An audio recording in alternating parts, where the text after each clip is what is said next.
All right, welcome. Ring of Dreams 10. Who would have thought we would be having done fucking 10 of these? But here we are. So before we get started, before we jump into anything, our fearless leader has some things he would like to say. And I don't know what they are, so we'll see what happens. All right, Dean, can you hear me? Yes, mate. Can you hear me? I can hear you. Can everyone else hear you? Here's hoping. Stream can. All right, good. Go. The floor is yours. Thanks, buddy. So, nearly 10 years and 500 shows. It's a real incredible achievement, really. When I started OSW nearly 10 years ago, I never in a million years expected that we would have 10 Ring of Dreamses, which is just almost unheard of, I think, in this hobby. It very rarely happens, and for us to have done that, and for most of you to have been here through quite a lot of it, is just something else. What I wanted to do was create something that wasn't massively time consuming, somewhat ironically now, I suppose. Um, there's something that had a good feel and a family atmosphere, and people could become friends. And over the last 10 years, I think many of us, if not most of us, have made great friends with each other from the game nights and everything else. It's been phenomenal. What I really want to say is thank you to everybody who has taken part, everyone on the roster currently. That continues to put in so much hard work, from Brino, for example, who took more matches than he could handle this week just to make sure we got the show done. Um, to everyone else who chips in with creative, with match writing, with phenomenal promos week in, week out, giving 110%, showing up, being there. You know, the Discord chat might not be the most buzzing. People might not be there every 2 seconds to chat, but when we are, we are. And when we have our game nights, we have fun, we have a laugh, and it's fantastic. So thank you to everyone on the roster for being on the roster, for being here, for giving us everything you've got every single week you show up. And here's hopefully to 500 more of these. And I would be remiss if I also didn't thank a very good friend of mine in Mike here, who not only hosts these wonderful shows, puts together such incredible fucking video packages that you've just seen. Um, who's always got my back and always delivers and is always there to help me whenever I need him. So a massive thanks to him, who's been here from day one as well. Same goes for Zach. You know, day one, always smashing out matches. Hayden, I could list so many different people, but I love you all, and I'm grateful more than anything for you all. And I really hope that we have another 500 of these. We'll see. But I'll let you get on with the show, Lena. Thanks for having me on to All say right. my piece. Absolutely. Thank you for saying your piece. And the pleasure, at least for me, is all mine. Is that the right way to say Oh, that? I don't know. I'm not sure I believe it now. I'm like, that's a turn of phrase, but I can't recall Yeah. exactly how it goes now that I'm saying it. Oh, well, thanks for fucking up and making me feel awful, man. I'm leaving. I'm out of here. I'm all right. Get I'm the going fuck now. out. All right. All right, I'll catch much you in a love. bit. Bye. All righty. 500 shows. That's so crazy, guys. All right. Well, let's get into it. Ring of Dreams 10. There's a lot of questions in the air tonight, and who knows? We might even get some answers to them. But let's jump right in. I don't know how massive of a show this is going to be, or short, who knows? But we're starting it off here with good old Zeus in a segment entitled "I'm Sorry, Son," which could mean any number of things. So let's see what it means. We click. Static covers the screen as the play symbol appears in the bottom right-hand corner. We're off camera as Johnny Gomez and Nick Diamond introduce the show. Tonight is one of the biggest nights in OSW's calendar. Zeus, however, is stood in a room with his son. He'd rather be anywhere else. The Baron of Arcadia stands with his back to the door, looking at his son, who paces. The reveal of what he did to his father has weighed on them both heavily, but for different reasons. Zeus, he's made peace with his actions. In fact, he did so immediately. It was callous and uncaring, but in his mind it was leadership It was what needed to be done. Herc's disgusted. He's not the same as his father. What I did was the hardest thing I've ever had to do, but I had to do it, Zeus says softly. His head rested against the door. What's worse, said he believes it. With all his heart, he truthfully believes it. My father was a great man, but he would have killed thousands by ending Arcadia. What choice did I have? His son isn't having any of it. He stops at a moment, the glare unnaturally full of fury for a man that we've seen so placid. Everyone hates you, Hercules replies with a venomous tongue, unleashing the truth on his pop. These people fear you. They don't respect you. You've done nothing to earn their respect. Your daughters hate you. Your ex-wife wants you dead, and I hate you. I fucking despise you. I'm sorry, son, Zeus retorts, but something feels off about his apology. Is it insincerity? Is it a lack of belief? Zeus walks over to his son in the middle of the room and places a hand on his shoulder. But I told you the best kept secret in all of Arcadia. I need to know I have your support. Hercules pushes his arm away and steps backwards. My support? He roars, spitting as the words come out of his mouth. I'll tell everyone. The people deserve to know what you've done. The Baron's head lowers shamefully. He looks at the ground, contemplating the reality of the situation. A harsh reality at that. He suddenly pulls a pistol from his jacket, aims it at his son, and pulls the trigger. Bang! A bullet pierces through the skull of Hercules, and his giant frame lumbers to the ground, crashing with a thud that shakes the room. The door immediately opens, and Ares comes rushing in, stopping short of all the blood. The Master of War looks down and sighs, placing his hand on Zeus's shoulder. It had to be done, old friend, he assures him. Leave us, Zeus demands. Take the guard and leave us. No one can know or see this. Please, I need some time. Ares nods as we cut away. Well, motherfucker. Hercules couldn't get through to his father. He's dead now. Hot damn, what a way to start the show at the bang. I thought of it, but then realized it was going to be a pun, but I'm going to go with it. Homie got Rorschached. I understand that reference. All right, get that death counter up, boys. That's one. Old Hercules, or I guess young Hercules, dead. And I have a feeling that that affected Zeus quite a bit. All right, next segment up, Jackson Cade, Aftermath. The Arcadian Police Department is in chaos. Members of the force wipe blood from surfaces and clear away debris after that vile and brutal attack by the uprising. Sheriff Gordon watches from his office. Elbows rested on the desk and his head in his hands. His windows have been shattered. His mind has been broken. No one ever thought the police would suffer such a devastating blow. Look at what those uprising animals did, Nicky. How many of them will even go back to death row should they lose? Enough. I think enough.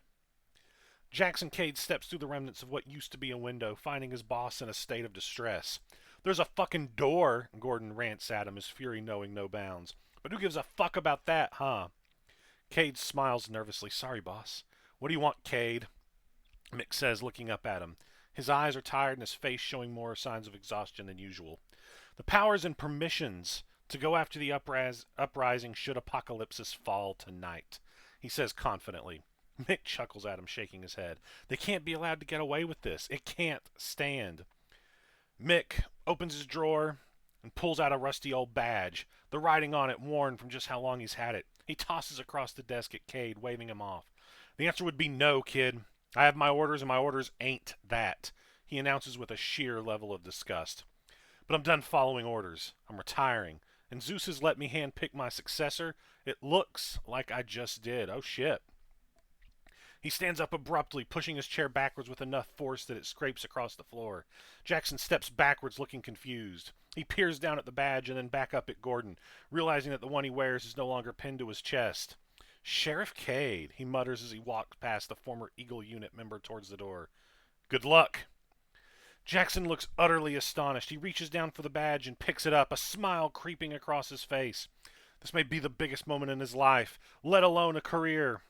Jackson Cade is the sheriff of OSW? That's not a promotion I'd want. The mess inside the APD is the least of his concerns. He has to liaise with Zeus and Ares. This is a whole new level of politics. There's a new sheriff in town, and his name is Jackson Cade. He didn't die, he got a promotion. Okay. Okay. Moving on. Fatal four-way match. Klaus Way, Josh Kahn, Jackdaw, and Aurora. After the chaotic end of last week, what will these four do to each other? I don't know, Johnny. It's as unpredictable as Jackdaw's moods. Hopefully for Josh Kahn, Klaus Way, or Aurora, it's less violent than at Ring of Nightmares. Time to find out as this fatal four-way begins. The bell rings, ding ding. Jackdaw and Aurora nod at each other, and they charge towards Khan and Way. Stereo drop kicks to the ringmaster and the roadman. Both are backed into the corners. Jackdaw charges and nails a splash in the corner. Aurora follows. Khan counters. Backdrop over the ropes and out to the floor. Hard landing for the breath of the heavens. Jackdaw looks out to see how she's doing, but no time to worry. Wraith of Khan out of nowhere. He covers. 1, 2, no! Klaus Way breaks it up to save the match for himself. Jackdaw and Aurora should thank Klaus Way for continuing the match. I am botching like every other word I say. We'll see if it continues. He wasn't doing it for them, Johnny. Josh Kahn stands up and gets in the way of the ringmaster. Hard right hand by Kahn knocks Way down to a knee. Kahn runs the ropes and nails a prone Way with a big boot. Way rolls to the ropes and is pulling himself up. Kahn charges at Way again. Kiss my chutties. Kahn nailed that running butt smash and sent Klaus through the ropes. If he's not kissing chutties, he's kissing concrete. Kahn is celebrating, but Aurora slides in the ring behind him. She nails a poison rana that spikes Kahn. He's down and she goes up top. She leaps. Northern Lights out. She nails that Twisted Bliss, and she makes the cover. 1, 2, no! Kahn's got his foot on the ropes. This match continues. Aurora starts stomping away at Kahn. She goes back to the top rope. She's not as lucky this time. Klaus Way meets her at the top and they're trading punches. Jackdaw slides into the ring and shoves Way off the ropes. He grasps onto Aurora out of desperation. They crash to the floor. Jackdaw looks pleased, as always, with his work as he marches up to Josh Kahn and picks him up. He whips Kahn into the ropes. He pops him up in the air, and he catches him with the stunner. He nails the ray of sunshine. He makes the cover with a 1, with a 2. But no, Klaus pulls the ref out of the ring. He's broken up all of these. The ref is out. Way's got a kendo stick, a Singapore cane, if you will. Klaus slides in. He's going crazy with the kendo stick. He nails Jackdaw right in the ribs and right across the face of Kahn. They both fall hard, and he's continuing with the shots. Related hits to their prone backs. 1 to Kahn, 1 to Jackdaw. He keeps going until it snaps in their hands, or his hands. He goes back outside to grab another weapon, but he's intercepted by Aurora. The Solar Storm. She nails the running Meteora and tosses Way into the ring. She slides in and makes a cover. No ref is out there to count the pin. Aurora goes to the outside. She tries to stir one awake. The ref slowly gets up and back into the ring. She goes to the top rope again. Will this time be the charm? She jumps. Northern Lights out, but no. Klaus caught her. Mid-splash with the code breaker. He pulls her up and gets behind her, and he nails the so much unprettier. He calls it Bizarro, and he got all of it. He covers. 1, 2. No! Jackdaw breaks it up. Jackdaw doesn't look done. He pulls Klaus up into the vertical suplex. No! He drops him forward to slingshot him off the ropes into the brainbuster. He got all of my violent heart and covers. 1, 2, and no! Northern Lights out to the back of Jackdaw. Aurora got all of that. She covers the man she's trying to save. 1, 2, and 3. She's done it. Hopefully Jackdaw is still kind to her after this. Your winner, Aurora.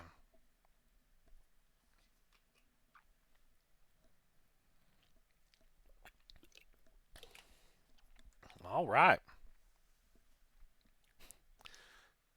Good work. All right. Look at this. We got a segment. The door opens. Oh, fucking shit. The segment's entitled No, The Door Opens already? With apocalypses and vision. Here we go. We're in no man's land. Tonight, John the Revelator plans to have this large steel door open one way or another. I guess it's not open yet. He stands before it, his hands on his hips and his mind well and truly focused on what comes next. Stood beside him, or behind him even, El Mariachi Muerte, Vision, Grimskull, Gemini, and Druid all linger. Well, there's an air of distrust and frustration chief among them. You can sense these guys have more questions than answers. JTR hasn't exactly been truthful, has he? No, you're right. They want to destroy this uprising threat, but it's hardly the end game for them. This door means everything. John, Gemini softly says, her voice not raspy and vile, but soft and surprising. John doesn't turn around to face her, even if he owes her at least that much. Things are changing. We all feel it. Druitt nods in agreement, closing in a little tighter. Something is happening. El Mariachi likewise finds himself concerned. He walks abruptly around John the Revelator to stand before him, looking him dead in the eyes. They share a glance, a meaningful and powerful look. I'm sorry. John finally and honestly says, that's been long overdue. I haven't been honest with you about your abilities and powers. I may have overstated their longevity. Okay. Druitt and Gemini share a look. Suddenly things make sense. The way they're feeling and the visions they've had all make sense. Muerte isn't happy with that, though. He can't be so flippant. He's going to get his head caved in if he's not careful. Not if Apocalypsis want whatever's behind that door. Muerte abruptly grabs John by the collar and spins him around, slamming him back first into the door. Gemini and Druitt don't rush to his aid, but Vision does instead. This isn't the time or place, Muerte, Vision warns. He wants to win tonight, and if Apocalypsis don't fight on the same side, the uprising will. He's lost too much. We have to end the uprising, and only then can we resolve this. Mariachi reluctantly lets him go. Only John's got more to say. Come back here at the end of the night, and I'll have the fifth key. I'll explain everything then. The furious Muerte storms away with Gemini and Druitt quickly in tow, following him towards an exit of the level. Vision meanwhile walks to catch up with Grimskull, who was heading in a different direction. Where are you going? Vision inquires carefully and with a great deal of caution. Their history still lingers. I was hoping you'd accompany us back to Death Row. Whoa. Vision asking for Grimskull's help? I never thought I'd see the day. Grimskull looks understandably perturbed. That doesn't make sense. Me? He questions in surprise. I feel much safer knowing you were where it all began. The once leader of the Third, I ask sincerely. Will you accompany me? Grimskull thinks about it. The preacher's been out of action with a broken arm for quite some time. He's not involved in the match, nor is he fight ready. In fact, he may never fight again. He looks Vision up and down but doesn't speak. Will he go? He doesn't need to. He just nods. He is! Grimskull and Vision are heading back to Death Row together. What a turn up for the books. All right. John's saying it's going down tonight. Their powers are fading, but they're going down to Death Row. And it's going to go down. But first, double feature championship match. Lionel Troy defends against Colt Ramsey. Lionel Troy takes on Colt Ramsey for not just the double feature title, but for the cure to Colt's madness. With how he's twitching, Colt needs it. The match begins and Ramsey leaps across the ring like a wild animal. He drops Troy with a vicious headbutt across the bridge of the nose. Zion's child is rocked, and Ramsey nails him with the DDT. The former acolyte rolls on top of Troy and begins clawing at his face. He's digging his thumbs into Troy's eyes. A child of Zion grabs Colt's leg and pulls him out of the ring. Colt turns on the congregate and slams his head violently off the apron over and over again before dropping him to the ground. Colt slides immediately back into the ring. Right into a clothesline from hell. Down goes Ramsey. However, Colt isn't down for long as he kips up to his feet and immediately hits Troy with an axe handle to the face. Mama Troy's baby boy tries to crawl away, but Colt leaps with a knee drop to the back of the skull. Lionel's in dire straits as Colt grabs him and slams him headfirst into the mat. Ramsey forces Troy up. B-roll, the rolling cutter. No! Troy rolls through. He turns Colt around. Zionic elbow. Elbow right between the eyes. The blow only staggers Ramsey, who immediately rushes back at Lionel, who ducks and pulls down the rope, sending Colt right to the outside. He's quick to his feet once more, frothing at the mouth, as Troy gets on the apron and prays to the heavens. Colt rushes him, and Troy leaps off with a godly famouser to Troy. The journo is finally down. Lionel takes a moment to catch his breath, wiping blood from his lip as Ramsey twitches violently and tries to fight back to his feet. He looks at Lionel with bloodshot eyes and chases him around the ring. Troy pulls an acolyte in Ramsey's way and lets him get clobbered right before sliding back into the ring. Ramsey is quick behind when more children of Zion run to ringside. Colt's outnumbered. The children are distracting the referee. With the ref distracted, a child of Zion hands the title to Troy. Colt rushes in, and he's clocked with the belt. Colt's back up to his feet, and right into a low blow, then a DDT. That's what we call divine intervention. Troy covers, and his followers point out the pin. The ref drops in for the count. 1, 2, and 3. This match is over. Troy retains, but Colt is right back to his feet. Your winner and still double feature champion, as we all suspected, Lionel Troy. With wild abandon. Let's keep going. Colt's back up to his feet. The match is over. The smoke is cleared, and we're ready for the last headline. The children of Zion are surrounding the ring as Colt Ramsey stares down Lionel Troy. He twitches violently, his eyes bulging, foaming at the mouth as he bears down on Troy. You stupid, stupid motherfucker, Colt's lip curls. Troy backing away and finding himself against the turnbuckle. You shouldn't have turned on me, Colt. You lost. The only way you're getting that cure is if you beg for my forgiveness. Tell me you'll burn that blasphemous article. Lionel tries to stand his ground, but Colt locks his hand around Troy's throat. He's choking the life out of him as the children of Zion beg for him to stop. He's gonna kill him. Colt's gone insane. Nothing would stop me from giving the world the truth, Troy. Troy is truth. My article is truth. It's what the world needs to hear, what Arcadia needs to see. Everyone in the crowd in your church needs to know what a corrupt, degenerate, worthless piece of fear-mongering shit you are. The journo twitches violently again, yelling, spitting in Lionel's face.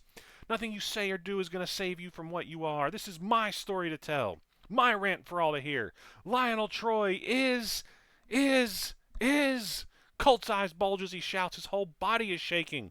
By Zeus, is his nose bleeding? It's pouring, Nikki. What the hell is happening? Suddenly Colt stops. His eyes glaze over, blood dripping from his nose, when he collapses at Lionel's feet. Dead. The crowd looks on in shock. The children of Zion not even sure what to make of what they've seen.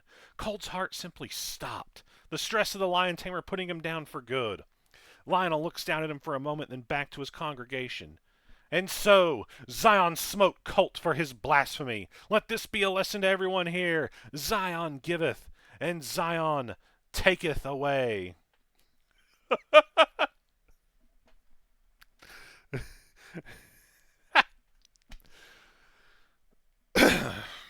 That's good, Dean. Medical personnel rush to the ring as Troy takes his leave with his congregation. Oh.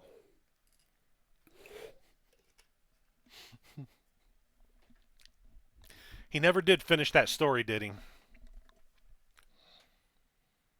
All right. Segment Aurora and Raven, entitled The Last Rose. Earlier tonight, Raven can be seen pacing back and forth backstage. The offer Malachi Midnight Wade made weighs heavily on his mind as he mulls over his options. While he ponders over this dilemma, footsteps can be heard from off camera that are approaching fast.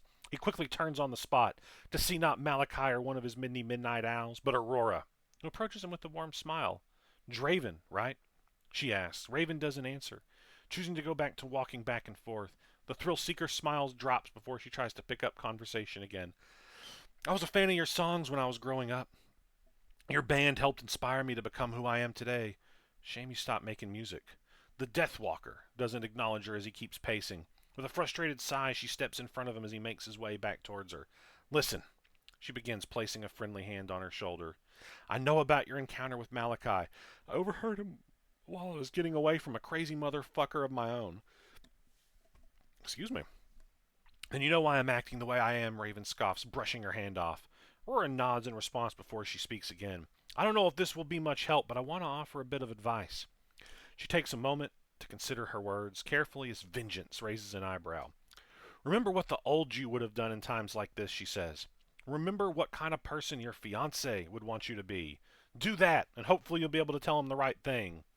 What's the right thing? Raven asks. This elicits a scoff of Aurora's own before she places her hand back on his shoulder.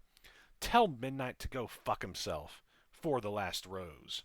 She pats him on the shoulder a couple of times before walking off, leaving the Deathwalker to ponder her words. Okay, we'll see what comes of that.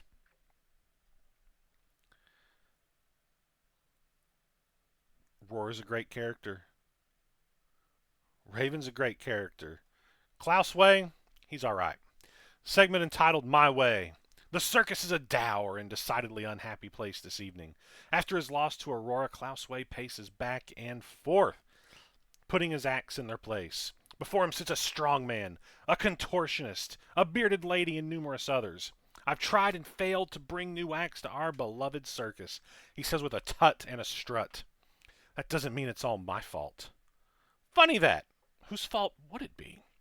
Where have you been, my loyal axe? Klaus asks with a raised eyebrow. In my time of need, where has been your support? If we're to grow our tremendously entertaining circus, we'll need more acts to enthrall the people of Arcadia.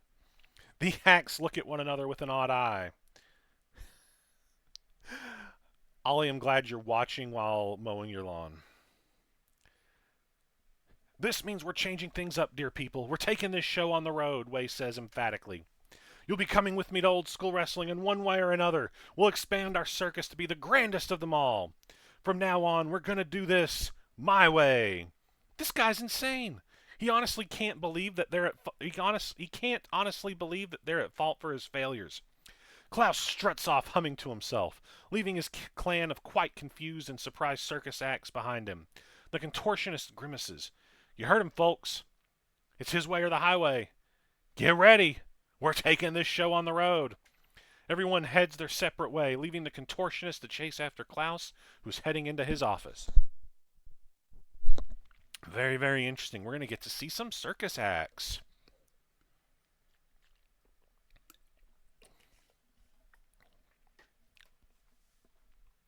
All right. Up next, a fatal four-way match. Jasper Redgrave, CJ Thorpe, Harold Atano, and Jackson Cade. Here we go. This match tonight, this feud has been bloody, brutal, and utterly personal. What began as a simple cat and mouse chase between the officer of the law and a serial killer needing to be brought to justice has become something much more complicated. Long-lost brothers, the killer of daughters, an uprising that threats the very fabric of Arcadian life, and an unlikely friendship between an assassin and a lawman. This is a match 18 months in the making for Olympus, but decades for these four men. And it may well be settled here tonight. Before the bell even sounds, the battlefield has been drawn. Atano and Cade on one side and Thorpe and Redgrave on another. The bell sounds as no man moves an inch. The brothers staring daggers at one another, while Atano fumes at the very sight of Redgrave, who just smiles that shit-eating grin of his. A virtual stalemate here, Johnny. Who's going to be the first man to break it? Hostile down! Jackson Cade rushes forward, trying to nail Thorpe with that trademark leaping super kick, but Thorpe manages to duck under. Jackson stumbles into the ropes before Thorpe clotheslines him over them to the floor below. Atano double legs Redgrave down, pummeling him with heavy lefts and rights. But he's soon pulled off by Thorpe, who gets a headbutt for his troubles. Thorpe staggers back, rushing forward in anger as Atano ducks under. Venom! Brutal scorpion kick sends Thorpe crashing to the mat. Nobody hyped up here tonight. As he turns around. Spear! Jasper Redgrave spears Harold Atano out of nowhere. The artist nearly cut Atano in half from the sheer force. Redgrave pulls Thorpe up as the two begin stomping seven shades of shit out of nobody. Atano trying to protect himself but getting the worst out of the strikes. A stiff kick by Redgrave knocks him for a loop as both men lift him up to his feet and up high as the artist lifts him up for that trademark finishing point powerbomb. Redgrave going for the crucifix, but he rushes forward instead. Oh no, don't do this! Thorpe and Redgrave rush forward, both holding Atano high before they yeet him with all of their strength. Yeet. Tossing crucifix powerbomb over the ropes, over the barricade, into the crowd, onto the hard concrete floor. Holy shit, holy shit. He has been yoked. I agree with the crowd there, Nick. Harold Atano may have just been taken out of this match, and as Jackson rolls into the ring, Perseus may well be about to find himself in a handicap situation here. He got that promotion, but we'll see how this goes. Cade rolls inside, ducking underneath a clothesline attempt by Redgrave, before nailing him with a clothesline of his own. Jasper staggers to his feet as Cade grips him by the back of the head, tossing him over the top rope before turning around into a flurry of lefts and rights by Thorpe.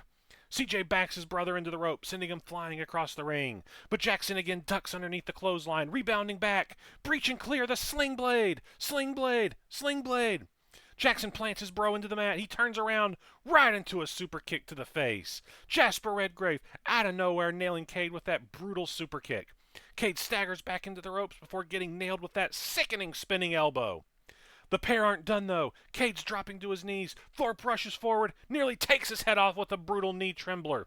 They call that in violence we trust. And that may well be it for Jackson Cade here, Johnny. CJ doesn't cover. Instead, he drops down. He grabs Jackson's arms. He wraps his arm around one and pulls back with the other as he locks in the police brutality. Jackson screams out in pain. Jasper stomping down on his head, while CJ pulls back with all his strength to make him tap out. But Cade says no, he refuses, trying to move himself towards the ropes through the pain and punishment as he finally manages to flip one foot onto the bottom rope. Cole Holt quickly begins counting down Thorpe, forcing him to break the hold, but the damage may have already been done. As Thorpe lifts his hurting brother up, hooking both arms. Backdrop! Jackson backdrops his way out of the pedigree, but he barely gets to turn around before he gets his head taken off clear by Jasper Redgrave. The sanguine absurdism.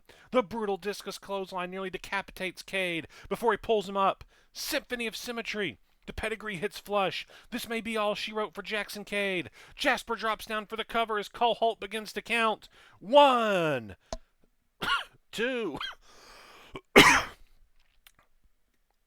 No, CJ Thorpe breaks it up. What in the hell? Jasper is furious. He and CJ go nose to nose. Thorpe refused to let anybody but him beat his brother tonight, and Jasper needs this victory. The uprising teammates may well explode here, but what's this? 2 shot, 2 kills, double fucking diamond cutter out of nowhere. Nobody's back into this match with a vengeance. He takes down both Thorpe and Redgrave in one single shot. Atano rolls to his feet. He lifts Jackson up into both men nod at each other. Double super kick to Redgrave. Double super kick to Thorpe. Time for some payback here, Johnny. Both men are going up to the top in a rarity for Atano, but you gotta go big or go home. The Screaming Eagle to CJ Thorpe. Double knees to the chest of Jasper Redgrave. Both Atano and Cade back into their opposite corners. Going for the kill here as Thorpe and Redgrave slowly get to their feet. Leaping super kick. Leap, rolling diamond cutter. Hostile down to CJ Thorpe. 1 shot, 1 kill to Jasper Redgrave. They roll to their feet as Jackson rushes at Atano. Cade takes Atano by surprise, grabbing him by the back of the head and throwing him to the outside. Jackson drops down. He covers his brother. Cole Holt slides in to make the count. 1, 2, and 3. Jackson Cade has done it. He's beaten his brother one-on-one yet again. And you have to wonder how this affects the main event tonight here, Nick. CJ Thorpe has said he'd lay down, but with the loss here, who knows if he'll stick to the plan to try and usurp Narcissa for the OSW World Championship. And if he does, you know Jackson's going to look for that rematch he never got. Your winner, Jackson Cade. Congratulations, Dawson. Fucker. Moving forward, segment with these 4. Michaela Marie Atano. Are we going to get the answers? With the match over, Harold Atano was quickly back to his feet. He's pulling a wire from his jeans. He's stalking CJ Thorpe. Well, that's no good. He snapped. Harold Atano, his biceps snapped. Redgrave and Cade have no idea. Michaela. As CJ gets back to a knee, he's immediately smothered by Atano, who wraps the garrote wire around his throat and begins leaning back. The wolf chokes, trying his best to grab the wire and stop it from cutting off his circulation, but to no avail. Here comes Cade and Redgrave. When both men realize what's going on, they're back to their feet and in the ring, protesting with Harold to release him. Harold, let him go, pleads Jackson with his arms raised. He doesn't want to see his brother murdered, despite everything. No, Harold says, holding tight. Not until he tells me what I want to know. Who the fuck killed my daughter? Jasper steps forward. He'll tell you. He'll fucking tell you. Just let him go, Redgrave swears. His usual calm demeanor, lost to the threat of life that now resides over his friend. Harold reluctantly releases his grip, but only enough for him to speak. Blood trickles down his neck, Thorpe gasping for air with the release. She's not dead, CJ hoarsely reveals, the shock of which stumbles Atano, who releases the garrote and steps backward. She's not dead. He must be lying. This can't be true. Jackson had a police file on just the case. The revelation shocks Harold and Jackson, who share a look of disbelief. You're lying. Cade roars at his brother. You're lying. Thorpe shakes his head, holding his throat. I'm not. Jasper Redgrave didn't kill your daughter Atano because she's not dead. Oh my Zeus, can you believe it? If Michaela Atano isn't dead, where the heck is she and why do the APD think she is? And we cut away. Okay. Is CJ Thorpe telling the truth? Is Michaela Atano alive? Well, okay. And what does that mean for the story going forward? Well, there's no time to talk about that. We're having a Sweet Dreams match. 4-on-4 in Death Row. Apocalypsis and Vision versus The Uprising. Apocalypsis has delved into Death Row. Accompanied by Grimskull, Team OSW is heading right into the Uprising's home turf. There's a whole slew of refs down here, Johnny. This match could end anywhere. All four members of both teams stand across from one another in the abandoned ring, and the bell is rung. Gemini immediately rushes Narcissa, takes her over the ropes with a cactus clothesline. The other six begin trading wild blows when Haywire springboards off the ropes and flies towards Vision. Basket case, the springboard Hurricane Rana takes him out of the ring. Aster and Escher are left with Muerte and Druitt when they take down Death with a double clothesline. Gray grabs Druitt and hauls him up into the crucifix position. Escher goes up the turnbuckle, leaps off with a diving elbow drop. Malice, the crucifix powerbomb by Gray. With the diving elbow drop on the way down. They call that beautiful agony. Gray goes to continue the assault when Muerte gets on him from behind. He lays into the Gray man with powerful lefts and rights that rock him before grabbing him and putting his back up to the ropes. Escher tries to go for the pin on Druitt, and Muerte lifts with all of his might. Whiskey Lullaby, overhead belly to belly, sends Gray crashing down onto Escher. Meanwhile, Narcissa and Gemini have brawled their way into the cell block. The designer bounces Pestilence's head off the bars before leaping off of the nearby bed with a neck breaker onto the hard concrete. Nurgle's looking out of it as Narcissa hauls her up to her feet. Haywire's got a bat. The madness swings wild and catches Gemini in the ribs. Narcissa forces her up to her knees and calls for Haywire to end her. I can't watch. Neither can Vision. Blind Fury, he's raining down punches, kicks, and everything in between. The wild onslaught knocks both Uprising members for a loop. He grabs Haywire and throws him face first into the wall. Narcissa's reeling, but grabs the bat and swings recklessly at the awoken one. Vision ducks and weaves the wild blows, but Balenciaga fakes a swing before nailing a bicycle knee. Uprising knee to the jaw. Vision is down, and Narcissa turns around to catch a rising Gemini with a brutal bat to the back that keeps her down. She kicks Gemini onto her back and calls for Haywire. The menace leaps up off the bed with a nearby cannonball, or a massive cannonball. The powder keg, right onto Gemini. He rolls to his feet. He places a foot on her chest. The ref's there. 1, 2, and no! Desolation! Claymore kick out of nowhere by Druitt. Haywire gets knocked in the next fucking week. Druitt goes for Narcissa right after, but Aster Gray grabs him and pulls him back into Escher, who cracks a steel chair over his skull. El Mariachi Muerte rushes in to help, but a big boot from Gray keeps him down. Narcissa goes to join the melee, but Vision and Gemini are back up. They turn her around. Double code breaker! The yin from Gemini, the third eye blind from Vision. The champ is dropped like a sack of shit, and the rest of Team OSW nail Escher and Gray with drop kicks that send them out of the room. All four members maul Aster and Harvey with brutal strikes. Their brawl spills towards the stairs leading up towards the warden's office. The Uprising is in dire straits as this 4-on-4 has become a 4-on-2. They reach the top floor. Team OSW has the advantage. They're going to tear the Uprising apart. Don't speak too soon. Haywire's back. The menace grabs Vision from behind and turns him around. Zeus, no! The screwdriver to the fucking sternum. He just stabbed Vision, and blood is flowing as he lays into him with stab after stab. No! Vision screams in agony, and Haywire laughs with glee. He goes for the killing blow, but Muerte is on him. The last Carnival, the leaping lung blower to Haywire. He bounces off of Muerte's knees right into Druitt's waiting arms. He looks to Muerte, who grabs Haywire's other arm. Both men look to the railing overlooking the ring. They can't be serious. This is madness. They throw Haywire. The menace lands face or chest first off the ring ropes and lands in a heap at ringside. Haywire was just fucking broken in half. War and Death look down at their handiwork just in time for Escher to smash both men with a double clothesline from behind. They nearly go over the edge, but Escher grabs Muerte and flips him around. He whips swinging Death towards the warden's office. Smash! He sends him right through the goddamn window. Blood and glass shards go flying. The diorama killer grabs a shard of glass and slams it right into Druitt's side. War drops to a knee and Escher turns to continue his assault. Aster Gray rocks Gemini with a headbutt that sends her sprawling back into Harvey. But before he can go for the kill, she lets out a terrible shriek. She spews insects at him. They swarm right into his face. Gemini's fighting for her life, but Gray wraps a massive hand around her throat. She fights against the grip as she goes to lift her up, but Druid intervenes. Gray tosses aside Gemini and sidesteps him. Druid runs headfirst into the bars behind him. Druid's down. Harvey Escher trundles over to Gray. They're going to end this once and for all. All Gray. What? The choke slam to Harvey Escher. Did Gray just... What the hell? Gray is the rat. Gray is the rat. The Gray Man steps away and both still standing members of Team OSW turn towards Harvey Escher. Gemini runs behind the Diorama Killer and Druid calls for the end as he rushes in.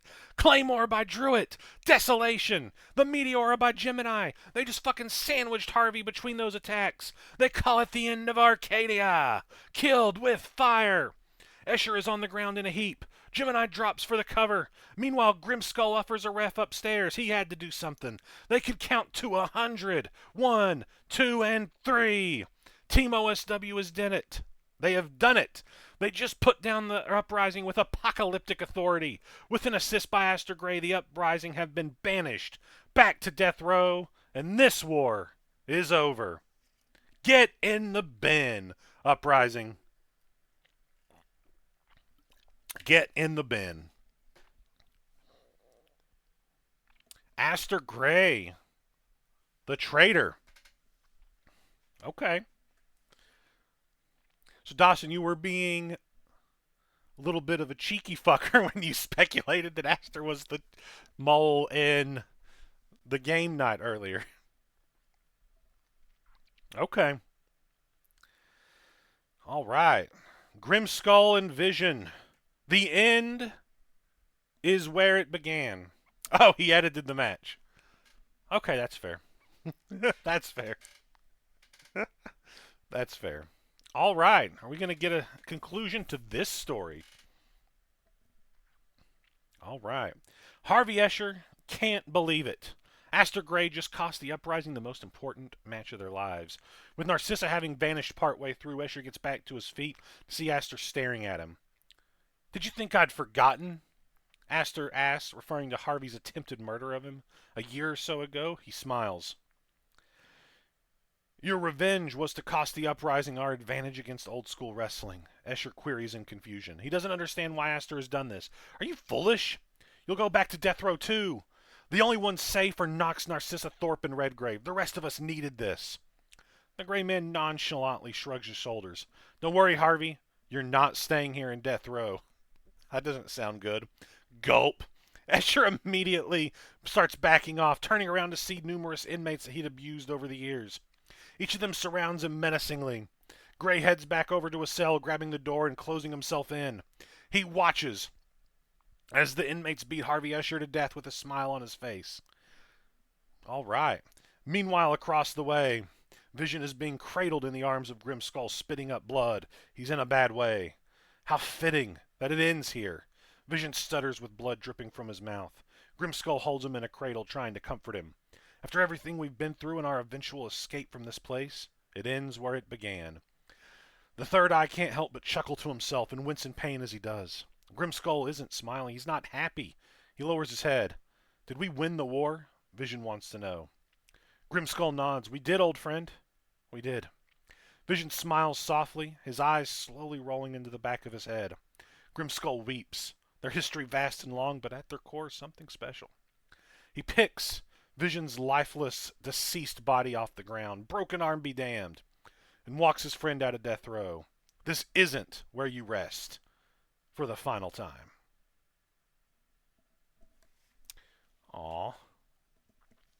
There is a lot happening in that. That's a big segment right there. Man, Vision passing away like that. Hot damn.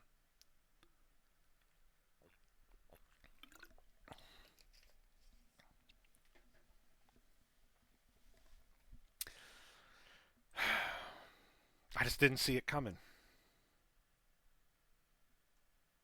All right, the yellow python helmet. All right. I have a feeling this is going to be another set of big segments. The sanctuary has long been a desolate place, Once full of such life, joy, and arguments, it's now filled with moss covered, it's waterlogged, and damaged electronics. There are bloodstains on the floor, alongside debris and rusted steel bars, but the most poignant thing of all, despite the silence and the damage, is the body of the blue shark spread eagle across the center console. His helmet resides beside him, smashed to pieces. My, would you look at that? Disgusting, Johnny. That's utterly appalling. When the yellow python arrives, he stops dead in his tracks. He spots the blue shark immediately. Before he rushes to him, he surveys the room. He can see quite clearly that Shark is dead. His skin is deathly pale and there's no sign of life. Before he steps into the room further, he needs to make sure it's not a trap. I can only imagine what's running through his mind, Nick. Running. Running should be running through his mind. He needs to get the hell out of there double time. As if he whispered in his ear, the yellow python backs away slowly. As much as it breaks his heart, he has no idea what trap the Arcadian censorship authority may have set for him. Inside his helmet, tears stream down his face. His chest rattles with emotion, bubbling with the emphatic and desperate cries locked within his helm. He backs away, closing the door to the sanctuary. May Zeus have mercy on your soul, Clean, because when the yellow python gets his hand to you tonight, he won't. Amen, Johnny. Amen. Is that happening now? It is not. It is not. We'll have to wait to see Mr. Clean get what's coming to him.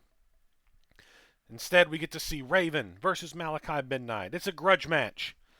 The Raven attempts to fly in the face of Midnight, but will the Raven topple the Owl here tonight? As Malachi Midnight attempts to fend off the ever-aggressive advances of Raven. The referee for this contest is none other than our senior official himself, Mills Stanton.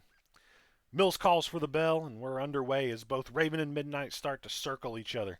Eventually, Raven tags Midnight with a right, then another, and then squelch. Midnight stabs a thumb into the eye of Raven, staggering the Deathwalker, and then crack, spinning forearm to the jaw of Raven. Devil's Advocate is vengeance on roller skates, Johnny. Mr. Midnight hooks the Deathwalker up. Perfect plex. The Midnight plex, no, inside cradle by vengeance. Stanton slides into position with a 1, with a 2, the 3 kick out by Malachi. There is one persistent fucking little tiny flying insect that just it's like it's right here. I just can't get it. Raven bolts up, hitting the ropes as the Lord of Darkness struggles to his spear. The final approach to Mills Stanton. Malachi pulled our senior official in front of the running wrecking ball, and he nearly got split in half by the final approach. I'd say damn him to Hades, Johnny, if it wasn't what he wanted. Mills is a tough dude, but he still didn't deserve that. Raven looks down in shock, where from under the ring, Mark Hayes appears, that bastard, and slides Mr. Midnight a chair. Damn it, Nicky, that's Mark Hayes. One of Midnight Owls, and we have no ref. Clang! The sound of steel to the back of Raven's skull. Vengeance falls face first on the canvas. Clang! Clang! Clang! He's clanging and banging. Midnight repeatedly blasts the Deathwalker across back and shoulders with the chair while he lays face down. Where will it end, Johnny? Midnight opens the chair, wrapping it around the neck of the Deathwalker. He's gonna break his damn neck if successful, Nicky. This is going too far. Midnight heads up top. The double foot stomp to the chair. No! Vengeance manages to get out of the way and avoid being decapitated, and Midnight comes up limp as his knee buckles. Pang! The Deathwalker drives the edge of the top of the chair directly into the injured patella of the Midnight Man. Babap! Babap! Babap! I love all of these sounds that are in here. 3 board swings of the steel chair to the injured knee of Midnight. The Lord of Darkness falls. Raven drops the chair and quickly locks in the sharpshooter. Malachi is now in death's grasp. Pressure applied directly to the knee of the Midnight Man as he lets out a scream of pain. Is this the final hour for Midnight? Vengeance leans, wrenching the knee and back of Mr. Midnight, sinking the hold in deeper. The hold's in so deep that Midnight has nowhere to go. He screams out loud, I quit! I quit! I quit! As he taps out, causing Vengeance to release the hold. But no bell sounds. Referee Mills Stanton is still out cold on the canvas, leaving Raven to release the hold in order to try and wake the salty old referee. Raven, watch your back. Only Raven turns around, ducking the incoming big boot from Malachi. And in the same fluid motion, he hooks up Mr. Midnight, dropping straight south. Ka-fucking rash! The Scorpion Death drop. The last rose drops Malachi on the back of his fucking skull. Raven hooks both legs, and Stanton begins to stir. 1, 2. Has Raven overcome the odds? 3. Yes! Johnny, Raven's done it. He's beaten Midnight, even with the outside interference from Michael Hayes. From Michael Hayes? All right. Winner is Raven. Congratulations.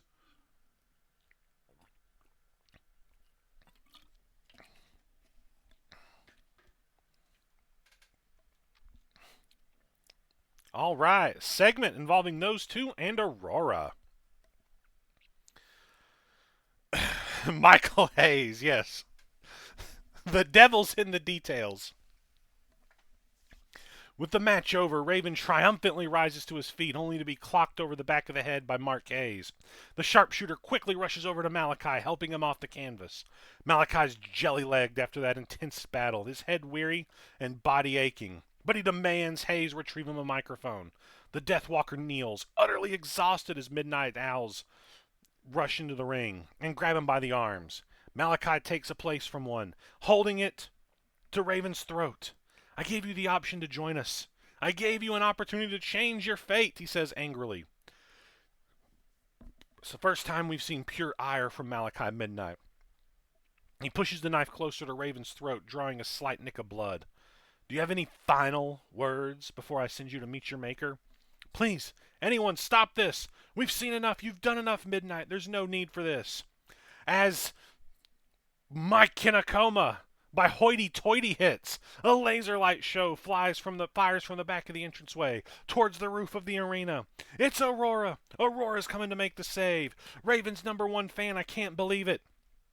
After a few seconds, the display ceases, being blocked by the emerging figure of Aurora, who makes a beeline for the ring with a steel chair in hand. She slides straight under the bottom rope and swings her chair hard and fast at one follower, almost taking his head off. Raven pops back to his feet now that one arm is released. He flips the other follower over, slamming a forearm into his face for good measure. Mark Hayes charges at Aurora, only she sends him barreling over the top rope. They both go back to back, surveying the ring, as Malachi Midnight wisely retreats up the entrance ramp. Other followers quickly follow suit, leaving Aurora and Raven stood with their backs to one another in the middle of the ring. She saved him. She came to his aid when no one else would. The last rose, the Scorpion Death drop to Aurora. What in the actual fuck? No, Zeus. Damn it, no. The crowd boos. Raven. And here's Malachi Midnight, walking back to the ring with a demented and evil smile on his fucking face. Midnight slides under the bottom rope and opens his arms wide, embracing the Deathwalker, who gets back to his feet with a smile of his own. This is unfathomable. After everything, Raven has joined 6 feet under. He's joined the Owls. Poor Aurora came to have his back. She came to help Johnny. This son of a bitch has a lot of explaining to do. Man, damn. Raven joins Malachi Midnight, attacks Aurora. Man, I was twitching a little bit when it was just them in the ring. It felt like something was going to happen. I thought Aurora was going to be the one to turn, though. All right. Aurora is a real bad judge of character. All right, up next, here it is. Let's stick that broom. It's a broom he uses, or it's a mop. I don't know. It's a mop, right? He sticks the mop up Mr. Clean's ass. That's what it is. Well, let's see it happen. Let's see it happen with the mop. It's not a broom, it's a mop. Up next, we have the culmination of months of death, tragedy, and sorrow. We have the former Yellow Python and current leader of the ACA clashing with the current Yellow Python. How will the Yellow Python overcome the grief he must feel going into this contest? His last remaining lifeline was seemingly murdered by the ACA after we saw Clean order the disposal of the body of the Blue Shark. Referee Demi Sky calls for the bell, and an enraged python rushes the germaphobe, trying to catch him off guard with a giant splash to open the contest. But Clean sidesteps the serpent, who collides chest first with the top turnbuckle. Crack! This is Brino again? Yes. Beautiful disaster kick to the head of the python, laying him out in the early going. Clean shouts to Valerie Periwinkle at ringside, who in turn slides his cleaning bucket into the ring next to the serpent's head. He pulls himself up to all fours, curb stomp into the bucket of dirty water. Cleanliness is godliness, and that busybody witch Periwinkle is sticking her nose where it doesn't belong all over again. I end this tonight. I make you the last yellow python. Brinomonope. Okay. Clean drives his foot into the back of the yellow python's head again, shoving it back underwater in the bucket as the serpent's arm flails at his side. He's gonna drown him, Nicky, right here and now. In the kingdom once and for all. Demi Sky attempts to pull Clean off the sole surviving member of the kingdom, but Miss Periwinkle grabs the official by the ankle and pulls her under the bottom rope before she clocks her upside the head and sends Demi into a heap. Oh, come on. That's awful. He was just trying to save that man's life. Then, a blackout. What the hell, Nicky? We've just been plunged into darkness. Okay. When the lights come back up, two men dressed in brown and silver kingdom attire stand in front of a stunned and shocked Clean, who begins to back off. That's the Silver Fox and the Brown Wolf. They used to be members of the kingdom. They're part of the crew that kicked Clean out. Okay. The Silver Fox kicks the bucket from under the head of the yellow python, allowing his head to slip free. We see the serpent's chest slowly rise and fall. Thank Zeus, Nicky, the python still lives. The fox backs Clean away, staring him down, creating some separation, while the wolf helps the serpent back to his feet. But just then, beat. The world seemingly stands still. Wa-fucking-bam! Giant bossman slam by the wolf to the yellow python. Holy high Hades, Johnny. What in Zeus's name is going on here? The wolf drags the serpent to the corner and props him up, arms draped over the top rope holding him up. The fox turns around and rushes the python. Crack! Running big boot to the python, who crumbles.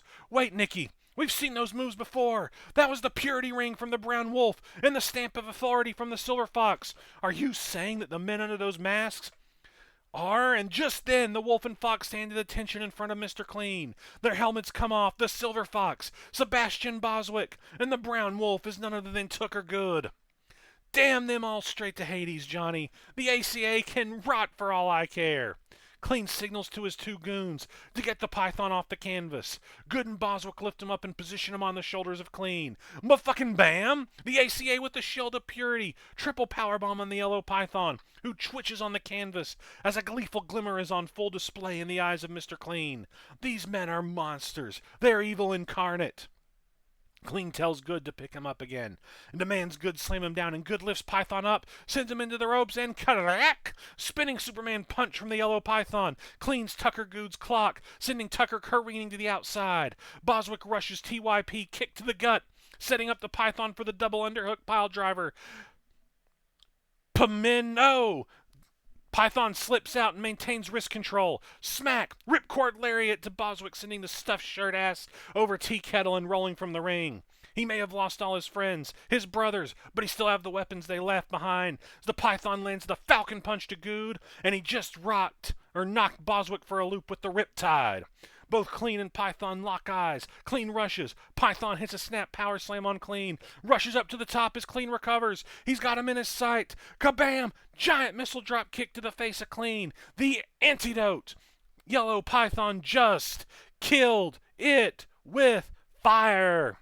Python struggles into the cover as Demi Sky groggily pulls herself into the ring. 1, 2, and 3. He's done it. He's done it. The yellow python has overcome the odds in the ACA to walk away tonight with his head held high in the memory of his fallen brothers. Hell yeah. Great match. Great match.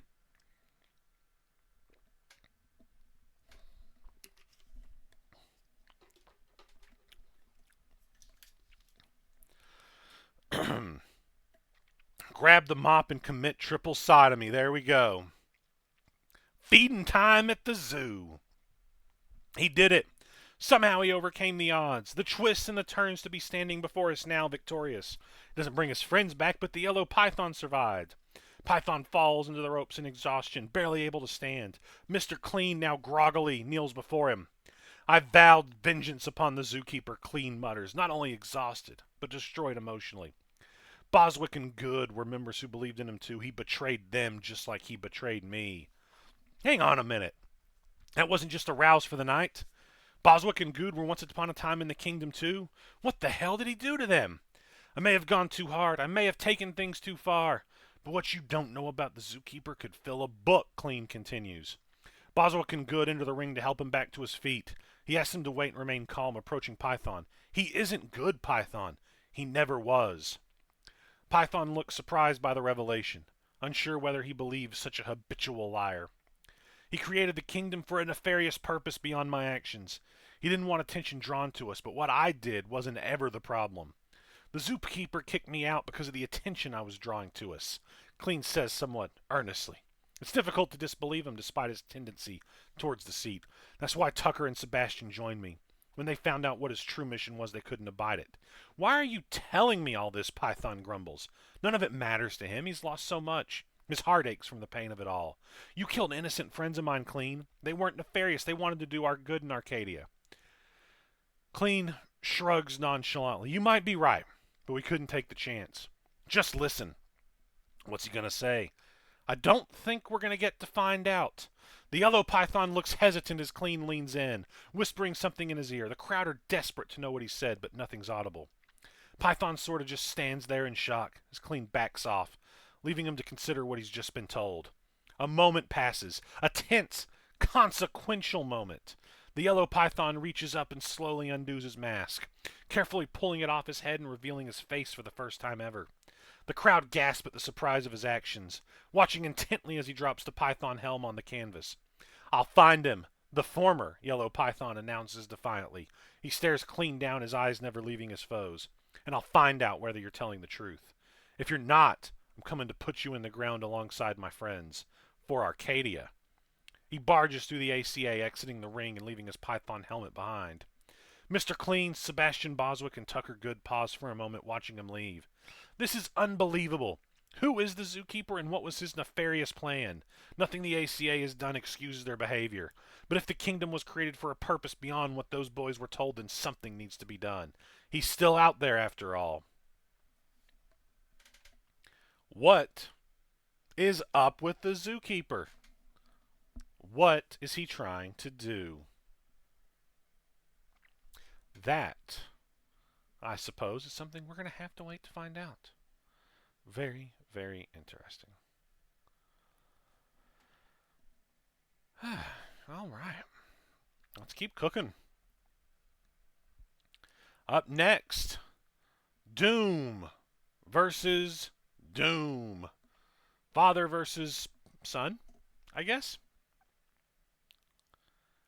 Up next, we have Creator versus the Created, as the scientist Doom takes on his creation, Victor Doom, in what's going to be one hell of a contest.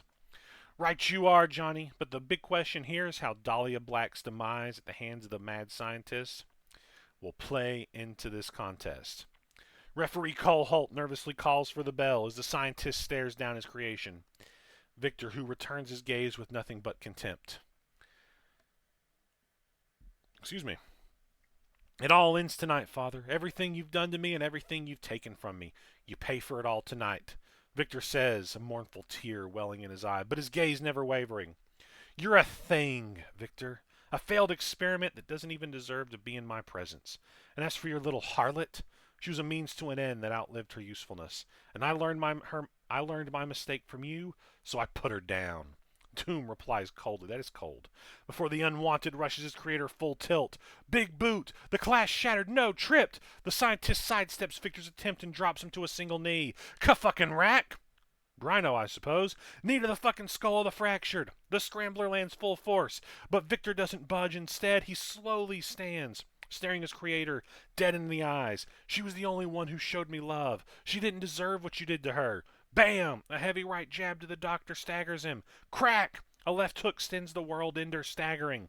Victor rears back to finish his combo off with a massive clothesline, but the doctor ducks underneath the telegraphed move before jumping into the air and engages his hover boots. Hover, no, Powerbomb! The man formerly known as Stubbins is caught in midair and forced back down to the canvas before Victor grabs his wrists and pulls him into a massive double knee strike. The scientist was just forced to kneel before doom. Victor pulls his creator into the pin. Cole Holt slides in to make the count. 1, 2, and 3. Victor stands up, his hands in the air. But referee Holt's overcome by a look of fear. He turns. He tries to tap Victor on the shoulder, and then he has to point at the scientist's hand laying atop the bottom rope. Victor screams in the face of Cole as the scientist begins to pull himself back to his feet. Doom saved by a matter of inches here. Victor, distracted by Cole, doesn't see the doctor gliding through the air, shoulder directed at his spine. Ka-fucking pop! The splitter, a damnable spear to the spine of Victor Doom, drops him on his stomach. The scientist hovers over to a corner, breathing labored as Victor pushes himself up onto all fours as the doctor rushes, punning his skull. Break the fucking jar! The scientist collapses into the cover. Cole slips into position. 1, 2. Has Doom put an end to his experiment? No! Victor's foot on the bottom rope. The unwanted snaps to life, wrapping his hands around the throat of his creator, squeezing tightly as he stands, lifting the scientist into the air. Father, tonight your life is forfeit, and I shall avenge Dahlia. All the scientist can do is gasp and wheeze as Victor chokes him, attempting to kill his creator. But a glimmer appears in the scientist's eyes before they shut. Just then, clink, clink, 2 explosive devices drop at their feet before Cole Holt dives for cover. Ka-fucking boom! Mutually assured destruction. Doom just killed it with fire, and as the smoke clears, Doom is lay upon Victor. Cole slides back into the ring. 1, 2, and 3. Yes, it is, Nikki. That was the most explosive ending to a match I've ever seen. But no one is walking away from this. Your winner, Doom.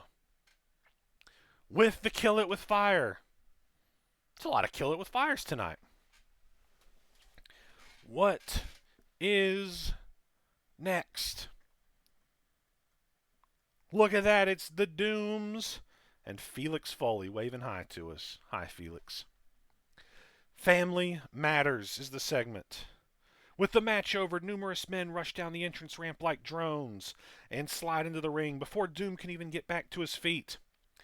His lackeys have grabbed Victor and sat him snugly in a chair, bounding his hands and legs. Enough of this! Come on, Doom, what the heck are you doing? He didn't ask for any of this. I don't understand his motivation. Why end him? He hasn't done anything wrong. And I say that knowing he was a member of the Uprising. Doom rises arrogantly, using his levitation device for aid. It always had to end this way. Stubbins says with a sigh he truly believes it. There's no doubt in his mind that Victor must die. You are a mistake, Victor. You were my monster. Gone rogue, emotional, and far too human. I had to abandon you, and now I must kill you. He points his rocketed glove at Victor's head, the Frankenstein bowing shamefully, accepting his fate. Wait! A familiar voice yells powerfully from the stage. It's Felix Foley! Thank Zeus for Felix. Maybe he can talk some sense into him. Foley halts Doom in his tracks and trudges out to the ring, an air of authority and passion about him. He rolls under the bottom rope and positions himself in front of Victor and Stubbins. I've been thinking a lot about family recently. I've learned a lot, he admits. His eyes appear sadder than usual, recounting what he's lost. And I consider you a brother, Stubbins. Doom steps back, hands on his hips. There's a lot of thoughts running through his usually calculated mind. But if you pull that trigger and kill Victor, you're not any member of my family. That makes you just as bad as Tombstone, he declares from cheers to the crowd. 2 cheers from the crowd. You need to stop this, old friend. I love you. If you love me back, you'll leave Victor alone and be the man I know you can be. Ooh. Ooh, is he going to do it? Come on, Doom, put the weapon down. Think about it. This is your best friend in all of Arcadia. You just never know what Doom's going to do, Johnny. He could shoot right through Felix here. The scientist thinks about it for a moment. He raises his gloved arms directly at Foley. Felix closes his eyes. He's put his trust in his best friend. The Besties, the OSW Tag Team Champions. Now he awaits his fate. Release him. Doom angrily mutters. His lackeys immediately do as they're told, removing the restraints from Victor, who stands up in surprise and backs his way. Stubbins looks in his direction. Leave and never come back. Felix storms over to Doom and embraces him. An embrace that surprisingly returned to the delight of the crowd. As Doom pats his best friend on the back, his creation escapes to the outside, heading for Arcadia at large, where he intends to never be seen again. Doom does have a heart. Felix saves Victor. Hell of a segment. Hell of a segment. Oh, all right. The show is killing it. See, it's growth. All gonna make it hurt more when Doom turns on the pool boys later. Okay, well, we'll have to see. Speaking of the pool boys, it ends where it began. We're at the Ryjan family residence. What was once a family dwelling that housed so many memories is now a burnout shell. Walls, blackened by fire, crumble before us. The roof looks on the teetering point of collapse as it has now for many years. Rubble and ash adorn the floor, which has now become a barren wasteland. Every childhood memory contained within these walls now lies in ruin, burnt down along with the house that fateful day. Here we are, folks. One way or another, father and son are going to resolve things tonight. They tried to resolve things last week, Johnny, and it nearly turned into Destructo Boy barbecue. I think we're past that now. It's heartbreaking to admit, Nikki, but I think you might be right. Blaze blames his son for setting this fire. A fire that cost the life of his wife, the kid's mother. Destructo Boy has dipped back inside the Odyssey pool in order to get his father to see sense, but so far he sees nothing but the flames that caused this destruction. Destructo Boy stands at the threshold of what was his house, in similar scenes as we saw last week. Blaze seems to have remained encased in this shrine of loss, as he is already there waiting for the kid. Destructo Boy enters, drawing a look of hatred from Blaze. You, he spits out, have you come to serve justice for what you have done, or do I have to beat you to death to avenge her? Destructo Boy is holding a small metallic object. Okay, but upon seeing the look on his father's face, places it merely in his pocket. I still bear the bruises from what you did to me last week. I still smell the gasoline. I wanted to save you, Dad. I wanted to get you to see past this. Blaze interrupts the next level champion, his voice raised to shouting in an instant. I cannot see past the one who killed my wife. He points his finger at Destructo Boy, his skull burning brightly. I fought for a better Arcadia. I was a hero, but you were just a lonely little boy, jealous of your father's fame, weren't you? Destructo Boy protests, but he's cut off before he can even say a word. I saw it in your eyes even then. When you played with matches, when you looked at fire, I saw that twinkle. But I had no idea you were capable of this. You tore our family apart, and now you come looking for forgiveness? Destructo Boy opens his mouth, trying desperately to get his father to see his story. You don't know, you pathetic little ant. You're no son of mine. This ends one way, right where it began. Justice is served tonight. With that, he crosses the distance between them and punches Destructo Boy right in the face. DB reels backwards, crashing into the burnout kitchen bench behind him. Moving around the other side of the island bench, he takes his NXT championship off and places it before the two of them on the counter. Very well, Dad. I didn't want it to come to this, but one way or another, you will see my side of the story. It's come to this. One man will stand victorious by putting down his own flesh and blood. But will it be father or son who stands tall when all this is said and done? And will the Ryjan family home even be left standing once these two are done? To be continued. Next? Yes, next. For the next level championship. Father meets son. And a heartbreaking story of loss and justice tonight. Right in the ashes of their family home. The next level championship's on the line. But what will father or son have to do to walk away with that title tonight? It's going to be hard to watch, but impossible to look away from. Destructo Boy rubs his jaw from where his father had punched him. Blaze looks on, skull burning in rage, as his son steps out from behind the kitchen counter, and he charges at him. They lock horns in the center of the house. This has finally come to blows. Literally. Right hand after right hand are exchanged between father and son, each shot brutally finding its mark. There's no love shown here. Nothing but pain behind those shots, Johnny. Pure brutality. Blaze gets in a few decent shots in a row that rock Destructo Boy. While DB is staggered, he spins around, clobbering him across the jaw with a vicious elbow strike. The Kingdom Fall. Destructo Boy falls against the burnout wall of the family room. Boom! Blaze follows up with a flame tongue drop kick that drills his son right through the weakened wall. Holy crap, Blaze has gotten the upper hand of this, sending Destructo Boy right through the damn wall. Destructo Boy lies in a mess of charred wood, ash, and burnt-out plasterboard. They're going to bring the damned house down around them at this rate. Blaze reaches into the wreckage of the wall to pick Destructo Boy up to his feet, but Destructo Boy kicks him away, pushing with the sole of his boot. He scrambles through the broken wall through a small hole and disappears. Boom! Here's Blazy. Blaze explodes through the wall after his son. Burnt wood and charred pieces of wall fly in all directions as Blaze crashes through the wall, finding himself in what was once the bedroom of a teenage boy, James's bedroom. The kid scoops up a handful of the ash, throws it into the face of Blaze as he approaches. Blaze staggers, trying to clear his vision, but he's grabbed by Destructo Boy, spinning Uranagi, the blackened soul to Blaze. Destructo Boy drills his son right into the middle of his old bedroom floor. Got him right into a Lego set strewn across the floor with his own finisher. Talk about brutality. Destructo Boy leans down to pick Blaze up, but soon retracts his arm as Blaze's skull bursts into flame, scalding his hand. Blaze escapes into the hallway, but Destructo Boy is back on him in an instant, grabbing him by the scruff of his neck and throwing him headfirst into another wall. That wall disintegrates before him, and Blaze's head is soon trapped in the wall. He's helpless, unable to defend himself. This is where you go for the kill, Destructo Boy. There's only one way to end this.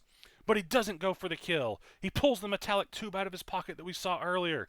It's a syringe. He stabs it into the arm of his father, plunging the contents into his bloodstream. Blaze howls. He growls in agony as the serum invades, pulling himself free from the wall, grabbing Destructo Boy by the throat. Then a second hand. Blaze squeezes as hard as he can. He's squeezing, choking the life out of his own son. See the scales of justice balance with your final breath, murderer. Destructo Boy gasps for air, desperately flailing about. That is until his hands touch something solid, the hilt of a sword. In an instant, Destructo Boy has instinctively unsheathed the Kingdom Blade. He hits Blaze right in the hilt of the skull with the hilt of the Kingdom Blade. Blaze is staggered and drops Destructo Boy.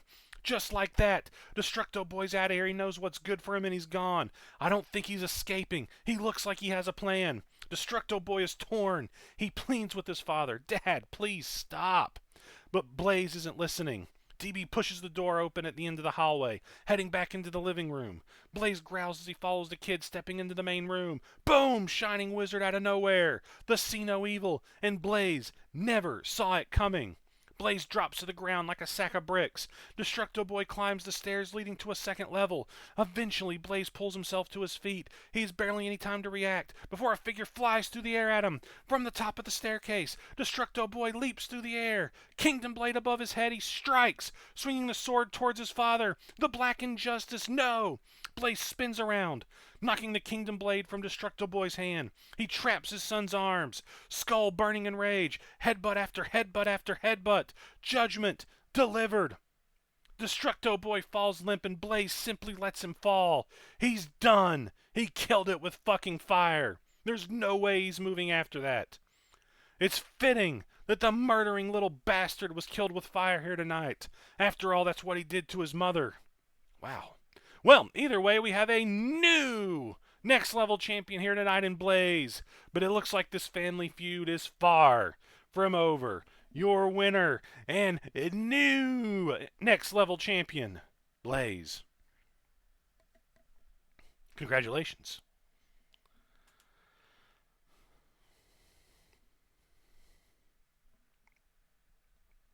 Well, let's see if he killed him. Not an innocent. Okay.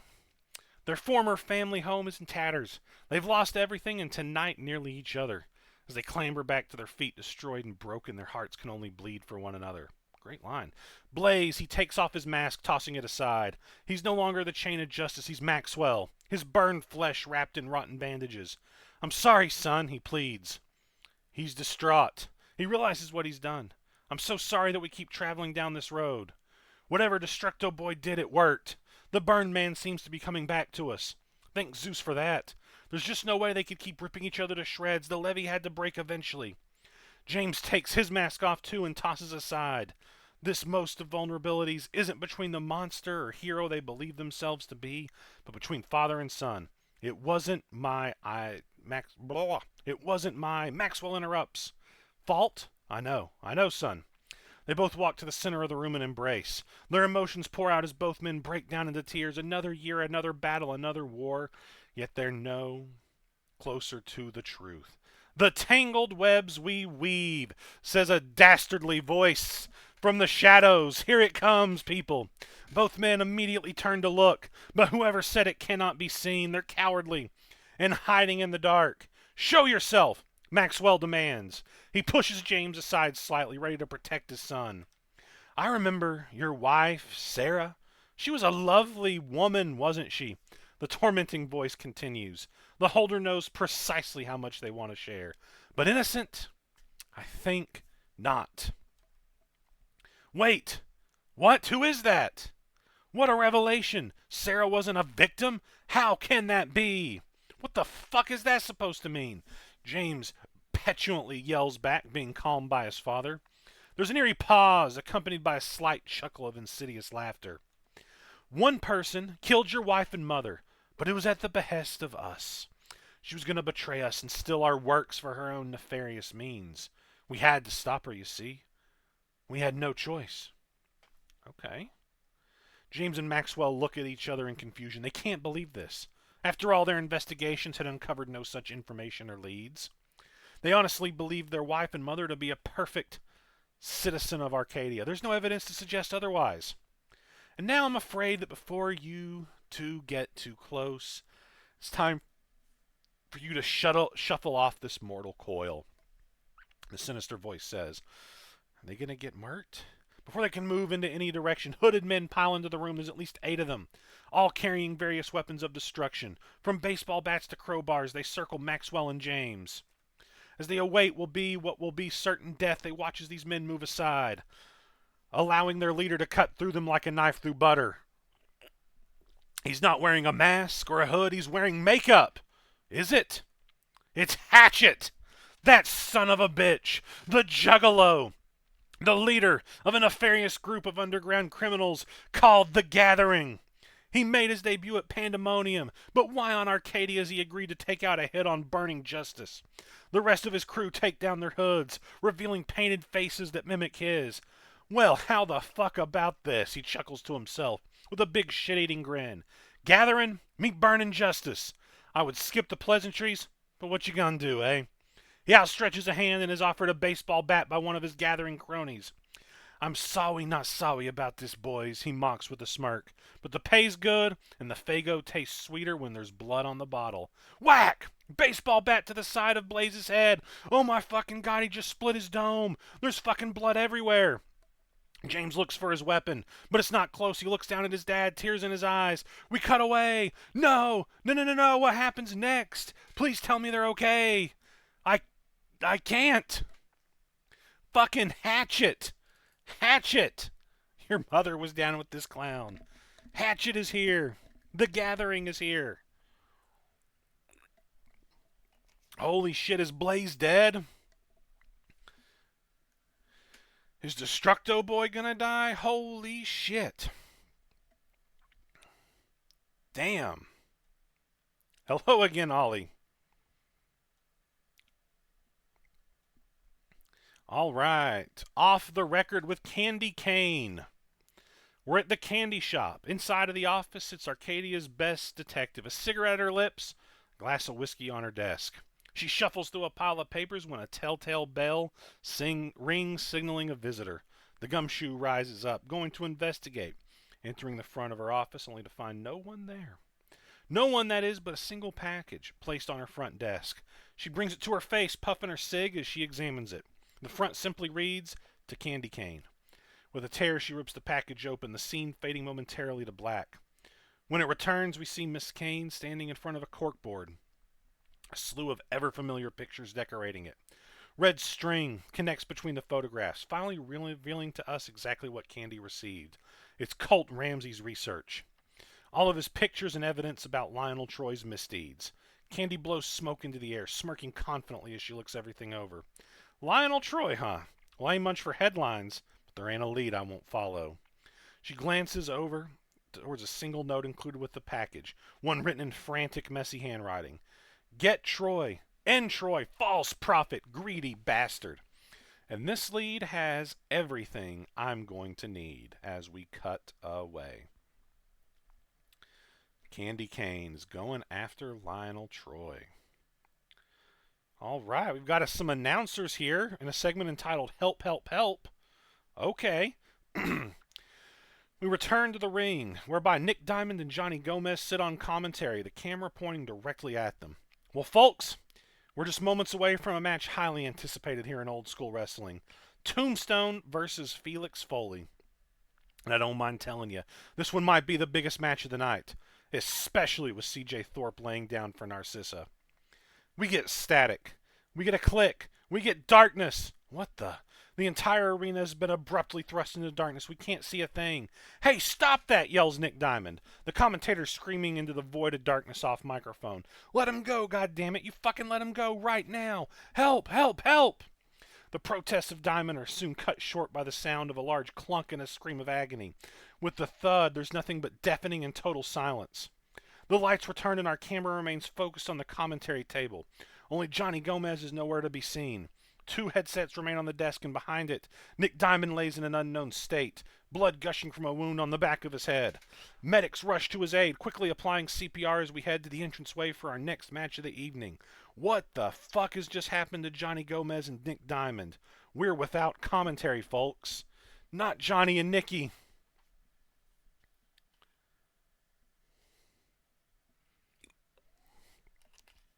Not Johnny and Nicky.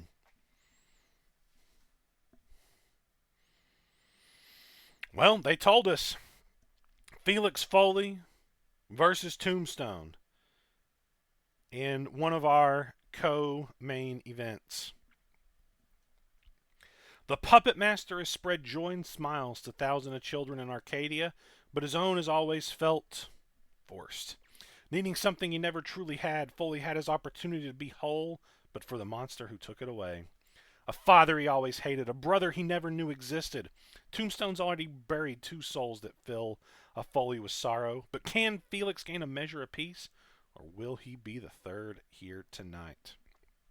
The bell sounds as Tombstone immediately rushes forward. He nearly breaks Foley's jaw with a brutal big boot.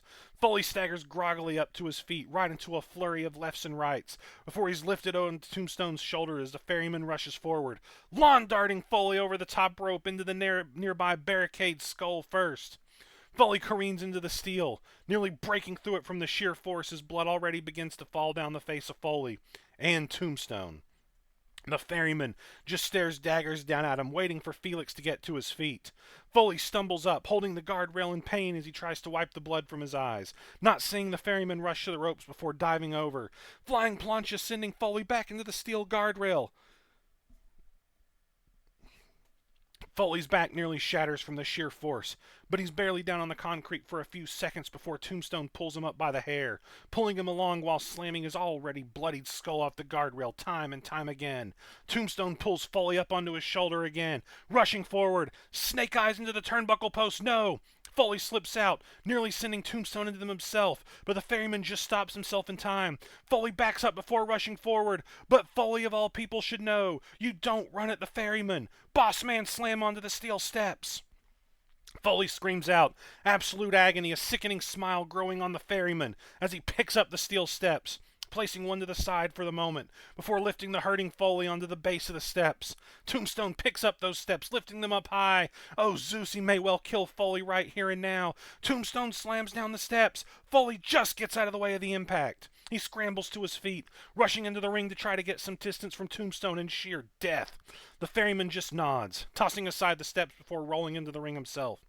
Foley rushes forward, preparing a giant stomp to Tombstone's head, but Tombstone catches it. He tosses Foley back as he rebounds off the ropes, into a giant fuck-off lariat that turns Mrs. Foley's baby boy inside out. Foley stumbles back into his feet as Tombstone pulls him close, teeing off knee after knee to the injured ribs before lifting him up, and he begins to carry Felix Foley's soul around the ring. The deadly bear hug is locked in tight as Felix screams out in agony, his ribs and lungs being compressed and shattered by the sheer force of the King of Destination. Tombstone begins shaking, Foley like a rag doll. The sheer whiplash force sending waves of agonizing pain through Foley as he looks like he's fading. Tombstone rushes forward, sending Foley back first into the turnbuckles. Foley screams in pain once more as Tombstone sends him back into the steel again, and again, and again, before loosening his grip just enough to power Foley onto his shoulder and spin around. Oh, to Sharon! A sickening, almost spiked jackknife powerbomb sends Foley nearly through the mat, and the Puppet Master, he looks done. Tombstone drops down, hooking one leg, as Mills Lane slides in for the cover. 1, 2, get up, Felix! Tombstone picks the shoulder up. The ferryman has that sickening grin plastered onto his face. He wants Felix to suffer tonight, and unless Foley can fight back, that's exactly what's going to happen. Tombstone peels Foley off the mat, lifting him up high again. Oh, to Sharon once more. Tombstone keeps hold of him, delivering a second power bomb and a third power bomb before lifting him up upside down. He's going to send Foley straight down to Elysium Fields, but Foley wiggles out of the tombstone. The crowd goes crazy. Friendly wipes the blood from his eyes with a furious venom. He rushes in. Soul Taker! Foley runs right into the heart punch. And that may be the last bit of fight left in Felix Foley. He's still on his feet, but slumped over, barely moving as Tombstone goozles him. He lifts him up high. For whom the bell tolls. A ring-shaking clothesline has to be it as Tombstone drops down. He hooks the leg one more time as Mills begins to count. To count? To count. 1, 2. No! Tombstone pulls the shoulder up again. Mills Lane even tried fast counting, but that didn't work as Tombstone wants to continue the punishment. Mills is furious. He demands Tombstone finish the fight, but the ferryman pushes him away before lifting the limp Foley up. For whom the bell tolls. A second time. A third time. Tombstone is choke slamming the life out of Foley here. Mills has had enough as he walks over to the timekeeper to tell him to ring the bell. But a flutter. Tombstone suddenly appears right next to the timekeeper. He grabs the hammer and stares furious death at the official. This ends when Tombstone says it ends. That's a good line. Tombstone rolls back into the ring, peeling the broken, bloodied, and battered Felix Foley off the mat, that same sadistic smile etched upon his face as he lifts Foley eye to eye. Foley just spits blood at him, a determined scowl on his face, daring Tombstone to do his worst. Tombstone wipes the blood away, nods and agrees. Goozle, chokeslam into a rock bottom. On your fucking way, Felix Foley. This has to be it. Felix Foley is unconscious, if not more, as Tombstone crosses Foley's hands across his chest before pressing down for the cover. Mills Lane quickly counts. 1, 2, 3. Tombstone has massacred Felix Foley here tonight. Is this the end of our favorite puppet master, or can he somehow survive being sent on his way? Felix Foley didn't even get an offensive move in. Tombstone wins. Flawless victory.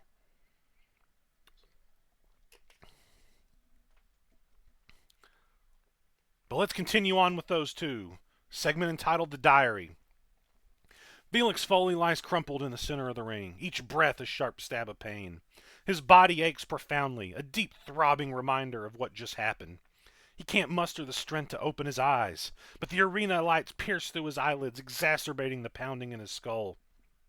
Suddenly, he senses a presence beside him. The weight of another body shifts the mat slightly, and then Tombstone's gravelly voice cuts through the haze of pain. Albert Lamplight spent his whole life planning to kill me, and I killed him with barely any effort. Tombstone murmurs, almost contemplatively. Did you really think you could avenge your family in just 1 month, boy? Felix's mind reels. Pain mingling with the bitterness of his defeat, he struggles to process Tombstone's words, his body refusing to obey his desire to confront the man who destroyed his life. I'm not killing you tonight, Tombstone continues, his voice low and menacing. I want you to suffer first. There's a soft thud as something heavy lands on Felix's chest. Through his pain-clouded senses, it feels like a book. It's your daddy's diary, boy, Tombstone says, a dark amusement coloring his tone. I want you to know the truth about your daddy before I end you, 'cause he may have screwed you up worse than he did me. Despite the overwhelming pain, Felix finds a sliver of strength, his voice barely a whisper. I won't stop. That's all he has, just those 3 words. Tombstone chuckles softly, the sound chilling in its casualness. I know, but I need you to know. That diary, it's your death sentence. It's only a matter of time before I take your head. Felix tries to move, but all he can do is barely raise an arm to cradle the diary. Read up, Felix. Tombstone whispers at him. With those final words, Felix feels the pressure beside him lift. Tombstone is gone. In the eerie silence that follows, Felix's consciousness wanes. Clutching the diary against his chest, the last of his strength ebbs away and darkness claims him, leaving him alone and defeated in the center of the ring. Yeah, this is a Felix thing. This is a Felix thing.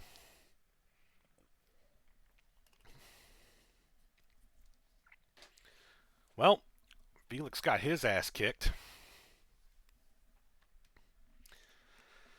All right, I guess let's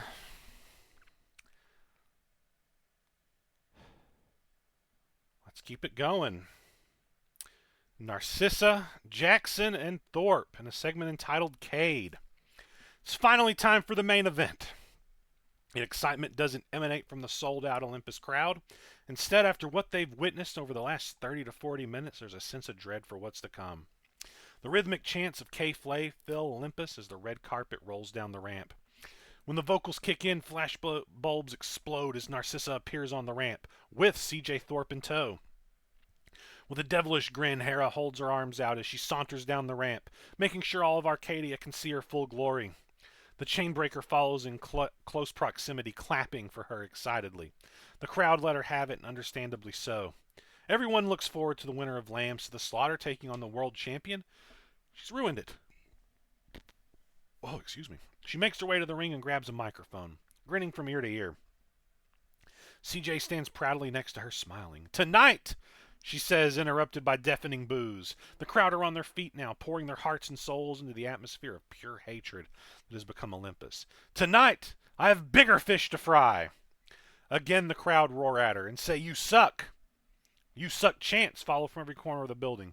She smiles. She doesn't have a care in the world. But before we get down to business, it's worth mentioning that earlier tonight I procured the 5th and final key, she says with a proud smile. The deal she made with John the Revelator now met. When this is over, I'll have all the tools I need to lead the uprising to victory over Zeus.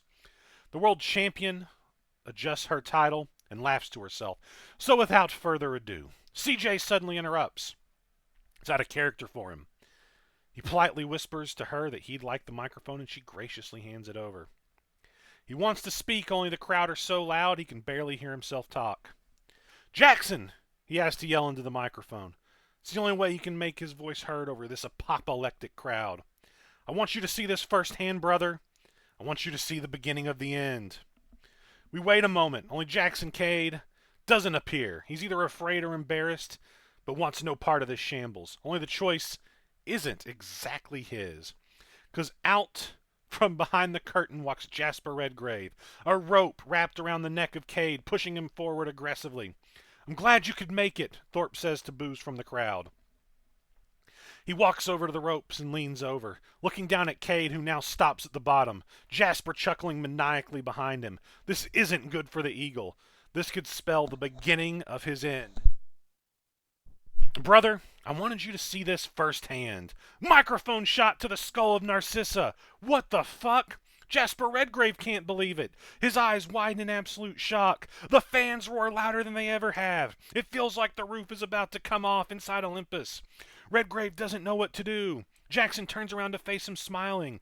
What are you grinning at, you piece of shit? Redgrave yells at him, his heart beating faster than it ever has. It's a feeling he's never felt before. Jackson doesn't say a word. He just points. Redgrave turns around. Chop to the throat. Leg sweep. It's George fucking Cade! What the fuck? What the fuck is going on here? George walks over to his son and removes the restraints. Standing at the bottom of the ramp and looking up at his other son, CJ Thorpe. What the fuck is happening right now? I told you, I knew it. Meet the man Harold Atano had kidnapped me all those weeks ago, Thorpe says, while pacing through adrenaline in the middle of the ring. My father, his colleague, a man who worked for Zeus just like Atano did, and the reason I knew Michaela Atano was still alive. The man who brought me back from the fucking brink, Redgrave. The fans erupt. Fuck the uprising! Fuck you, Redgrave! Thorpe continues to roar, his heart also pounding. Redgrave has gotten back to his feet and wisely retreated up the ramp. He looks down at the world champion laid out on the canvas. And fuck you, bitch! He drops into the cover on Narcissa. And this match is going! For the championship, Mills Stanton slides in. CJ hooks both legs. 1, 2, and... Is this really the shortest main event in Ring of Dreams history? 3? Maybe? 3? No! 2.9 repeating. Narcissa just gets the shoulder up, and she's pissed. Hera staggers up, fury in her eyes. She pushes Thorpe back, screaming at him for screwing things up. He just smirks back, infuriating her as she rears back, slapping the absolute taste out of his mouth. Thorpe staggers back, nodding to himself as he slicks his hair back. Clothesline, no! Thorpe tries to decapitate Narcissa, but she was ready for him. Leapfrogging over him before kicking him in the back of the skull as she grabs his arms, bridging him back into a backslide pinfall. Thorpe's trap, Mills drops down. 1, 2, Thorpe kicks out at 2. CJ's up to his feet. With a flurry of heavy kicks to the face and midsection. A beautiful crane kick, cracking Thorpe right into the draw as he staggers back. No! Thorpe catches the super kick. The lariato! CJ turns Narcissa inside, fucking out, with a beautiful lariat. The near 140-plus pound advantage clearly working for the Coyote here. He lifts her up, punishing Hera with brutal knees to the midsection, before gripping her around the collar, and Beal tossing her with ease into the corner. Narcissa lands hard onto the steel, holding her back in pain as Thorpe quickly rushes forward, but Hera just avoids the running spear. Thorpe impacting shoulder first into the buckles as Narcissa pulls herself upwards. CJ tries to stagger out of the corner, but Narcissa grabs him, wrapping her legs around his midsection before flopping backwards and pulling his arms back, as Thorpe gets caught up in the tarantula. Thorpe yells out in pain, still feeling the effects of the four-way earlier tonight as Mills begin to count down Hera for the illegal hold. 1, 2, 3, 4. Narcissa lets Thorpe go milliseconds before the 5. Taking full advantage of every moment, she has to inflict damage on the Coyote. It may already be enough, as Thorpe collapses to the canvas. Narcissa climbs up to the top rope as she looks to finish off this insubordination, once and for all. CJ staggers to his feet as Narcissa leaps off. Powerbomb! CJ catches the attempted Dragon Rana in midair, nearly driving Narcissa through the mat with a brutal powerbomb. But he's not done, holding on as he delivers a second, and then a third before lifting her up high and rushing forward. Powerbomb over the ropes, no! Hurricane Rana at the last second sends Thorpe flying to the outside. CJ rolls to his feet, holding his head groggily. Narcissa catching her breath for a moment before stepping through the ropes and running down along the apron. The running Meteora takes down CJ Thorpe. Narcissa rolls back to her feet, leaping up onto the barricade as she waits for Thorpe to get to his feet. Hurricane Rana, no! Thorpe catches it again, swinging around as he tries to slam Narcissa into the turnbuckle post. But Hera's got the post. She manages to flip her way out of Thorpe's grip. A stiff kick to the jaw stuns him. Narcissa scrambles up to the top. Moonsault to the outside onto CJ Thorpe. Balenciaga completely wipes out CJ Thorpe here, holding her ribs in pain as she throws him back into the ring. Narcy rolls her back in herself, backing into the corner behind Thorpe as she looks to finish him off completely. CJ goes to his knees as Narcissa rushes forward. Blue dodge! Thorpe ducks underneath the running Meteora. Narcissa nearly running knee first into the buckles. She stops herself just in time, turning around into a hard right before CJ spins her around, grabbing her by the back of the head. Russian leg sweep into the turnbuckles. Narcissa slams skull first into the steel, rocking her badly, but Thorpe isn't done as he spins her around again. Half and half suplex. CJ Thorpe dumps Narcissa right out on her goddamn head. The Coyote backs up. The World Championship within inches of his grasp, he begins stamping his foot. The little J taking a page out of the older J's book as Narcissa slowly rises. Thorpe rushes forward. Drop toe hold. No. Narcissa was ready for CJ there. She trips him up throat first into the middle rope. Hera rolling backwards as she rushes forward. She catwalks up CJ Thorpe's back. She slips through the ropes and nails him with a tiger feint kick. Thorpe staggers back as Narcissa leaps up onto the rope, springboarding forward. Hot couture. Springboard Dragon Rana hits flush as Narcissa rolls Thorpe up. Mills slides in for the cover. It could be it. 1, 2, 3. 3? No! CJ Thorpe just kicks out. Narcissa rolls to her feet, nodding her head. She knew it wouldn't be easy, but she has more left in the tank. As looking to the ropes once more, she gets an idea. CJ staggers up to one knee as she rushes to the ropes, hands springing off. The trend killer, no! Thorpe headbutts that bitch right out of the twist. CJ Thorpe isn't ready to be killed just yet. Narcissa's out on her feet. CJ rushes to the ropes, springboarding off himself as he grabs Narcissa mid-jump. The Pathfinder, the Hurricane DDT. This may well be it, but Thorpe isn't done. He grabs Narcissa by the arms as he flips backwards, locking in one arm in his legs and pulling back with the other, introducing Hera to a little police brutality. The world champ screams out in pain, trying valiantly to break the hold, but Thorpe's double her weight, much stronger, and he's absolutely furious. Thorpe uses all her strength, threatening to break off Hera's arms as she tries to reach the ropes. They're just in reach as she's nearly there. Thorpe pulls her back into the middle of the ring. Narcissa's in absolute agony. Thorpe pulls back with all of his might as it looks like she's about to tap. She suddenly bridges back, putting Thorpe's shoulders onto the mat as Mills begins to count. 1, 2... Thorpe breaks the hold just in time. Narcissa rolls out to the apron as she tries to fight to her feet through the pain. Thorpe pulls her up through the ropes. Eye gouge. Thorpe staggers back as Narcissa slips through the ropes, rolling to her feet, blinded by love, the eye gouge into his rolling STO. Thorpe is down as Narcissa backs up, looking for a brutal strike as Thorpe staggers to his feet. High fashion to Mills Stanton. Super kick to the ref. Narcissa looks shocked. As she goes to drop down and revive Mills. But Thorpe spins her around, kick to the gut, the pedigree, the right thing. It plants Narcissa into the mat. Thorpe drops down, hooking the leg for the cover. But there's no ref to count. 1, 2, 3, 4, 5. Damn it! Damn it! Thorpe lets go of the leg. The OSW championship already his as if the ref wasn't unconscious. He curses his luck. He tries to rouse Mills to no success. He turns around right into the trend killer. Handspring twisting forearm knocks CJ Thorpe the fuck out.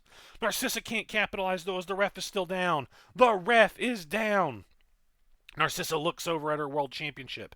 She gets a sick idea in her head.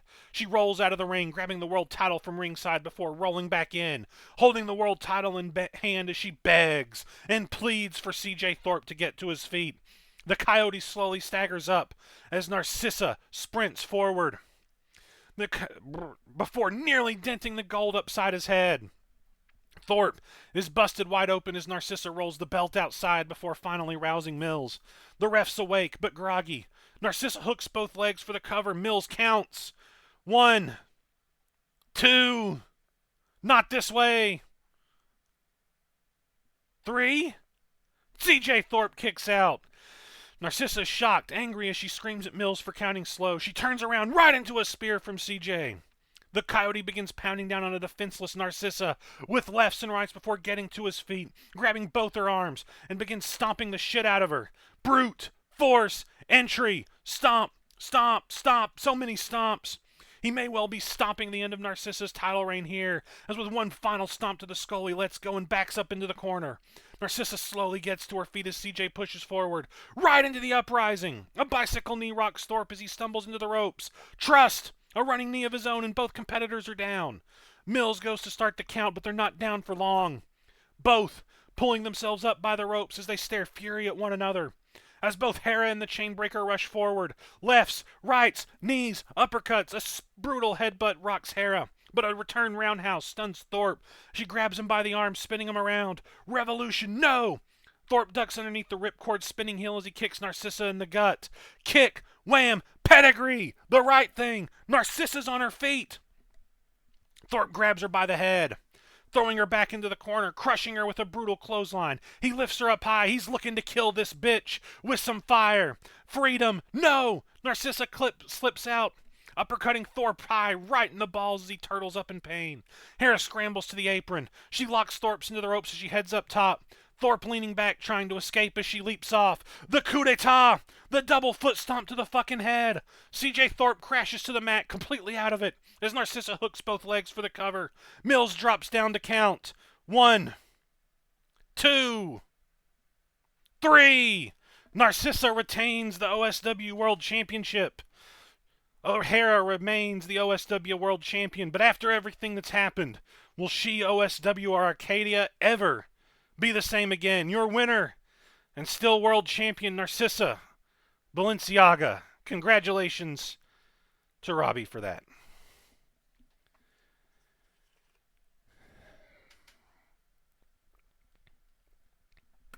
Oh, barely talk.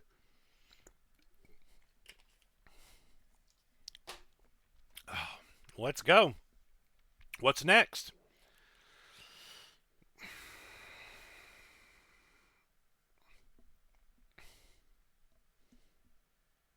The guy on the left is John the Revelator, I think. I don't know who the guy on the right is. Oh, wait, no, I do know who these people are. Never mind. New season, new team. We're in the office of Scott Sterling. The authority sits in front of an older gentleman wearing a large black cowboy hat.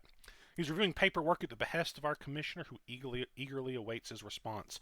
This is one hell of a lucrative contract, son, he says with a grimace. Something doesn't feel quite right to him.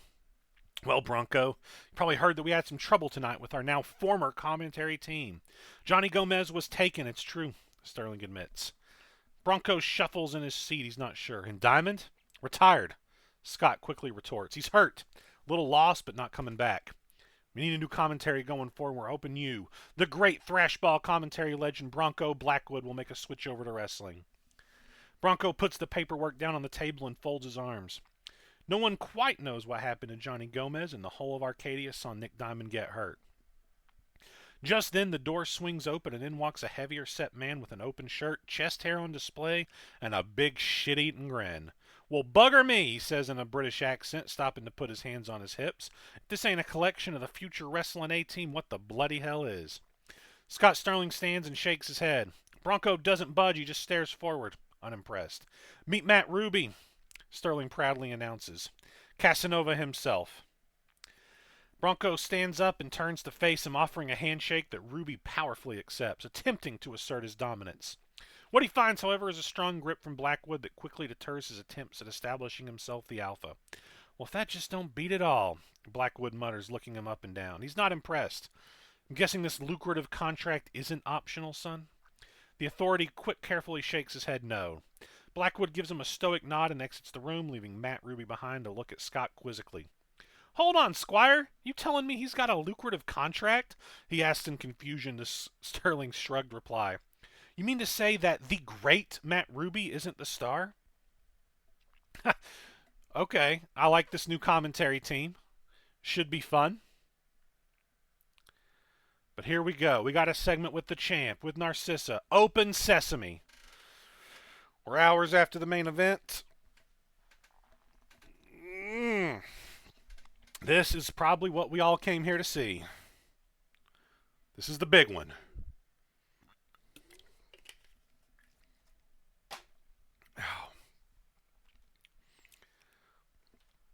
Narcissa gloriously overcame the odds earlier tonight and retained her old school wrestling world heavyweight championship, but her night isn't over. Earlier this evening, she vanished during the Uprising's match and no one knew where she went. She opens a large steel door to a secret room. You'd expect those secrets to immediately pile out. They didn't. She walks and looks to her left at Knox, who stands with his arms folded. Is it done? She asks with an air of authority. Her eyes dictate to even Knox that he dares not answer no. Knox nods once. I've loaded the subject with serum that weakens them. There should be no struggle or conflict. Okay. She smiles, her porcelain face a picture of childlike delight. Good. This is everything, is her proclamation in return. She picks up a chain and pulls a hooded figure from a chair. With a chain over her shoulder as if she's carrying the weight of Arcadia on her back, she leads her captive out of the room. This must be the fifth key. In no man's land, Grimskull, El Mariachi Muerte, Gemini, and Druid stand beside the door, patiently awaiting her arrival. As she ambles through the wreckage of the red light district with her captive in tow, there's an air of excitement in the air as Druid taps Muerte on the chest to draw his attention. She heads over to the door and stops short, kicking her captive in the back of the leg and dropping them to their knees. I told you that I'd bring the final key to that door. She arrogantly reminds John the Revelator, who walks over, grabbing the hood. With one swift motion, his eye focused on the captive, he yanks it off, and it is... There's an audible gasp from those present, all except John and Narcissa. The Revelator backs up for a second and puts his hands on his hips. I should have known, he decides. Well, who is it? The camera spins around John to reveal the face of the captive and the supposed fifth key to the door. Drink time for suspense. It is. It's Zeus him fucking self. It's the Baron. What the fuck? How did they get him? Zeus is the fifth key to the door. Helios? The stuttering Zeus mutters in shock. Are his eyes weary from the drugs, or did the son of his father's best friend Hyperion stand before him? John the Revelator is Helios? John smiles. The revelation is likewise a surprise to all in attendance. He bends down on one knee to kneel before Zeus and look him directly in the eye. I watched as you manipulated your father into killing mine, Helios says with a deep sadness. His heart aches. It had for years. They were best friends, brothers. You took him from me when you staged your coup. Then you sent all their children to various parts of Arcadia. John stands up to look at Apocalypsis. His heart pounds. His eyes red and sore, tears in them but not pouring down his face. You guys were too young to remember, but there's a reason I assembled you. You're the offspring of the elders. Creus, Calypso, Atlas, and Themis, respectively.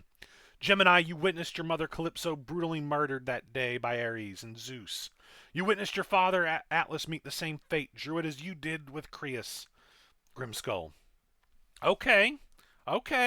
That's good. Muerte and Grimskull look at one another, shocked and saddened. Your mother Themis passed before the deeds that day, El Mariachi Muerte, but she would have undoubtedly been murdered too, John elaborates. All 4 members of Apocalypsis are keys, but more than that, they're children of the elders of Arcadia.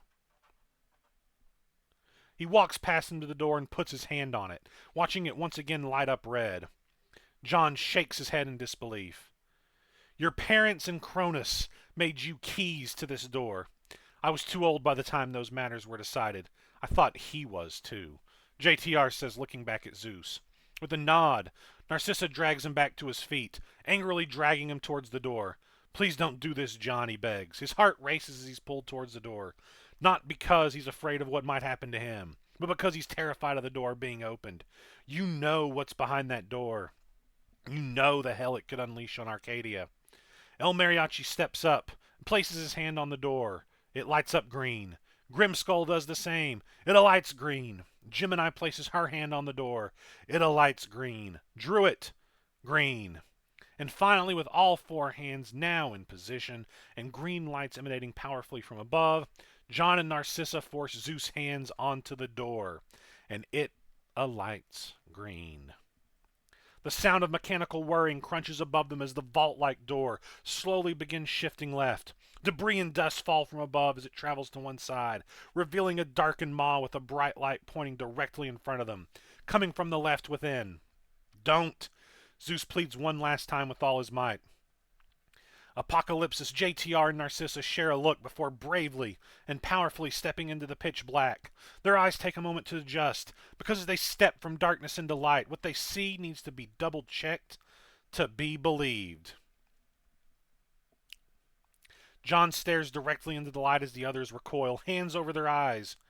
You see, kids, that door wasn't a door to the underworld or to hell itself. He finally admits he was lying. But it is a door to his hell. We finally turn to see what the Revelator was talking about. The camera focusing on a large screen, with a thick film of dust covering it enough to obscure the writing, but not enough to obscure the brightness of its light. He wipes it away, revealing the words flickering in the background. It reads, Project OSW. Arcadia is a lie, John abruptly reveals to a now captive audience. Everyone looks at him, their expression a tale of horror and disgust. Everything you think you know is a lie. Okay. He walks over to another larger, more cumbersome and powerful steel door.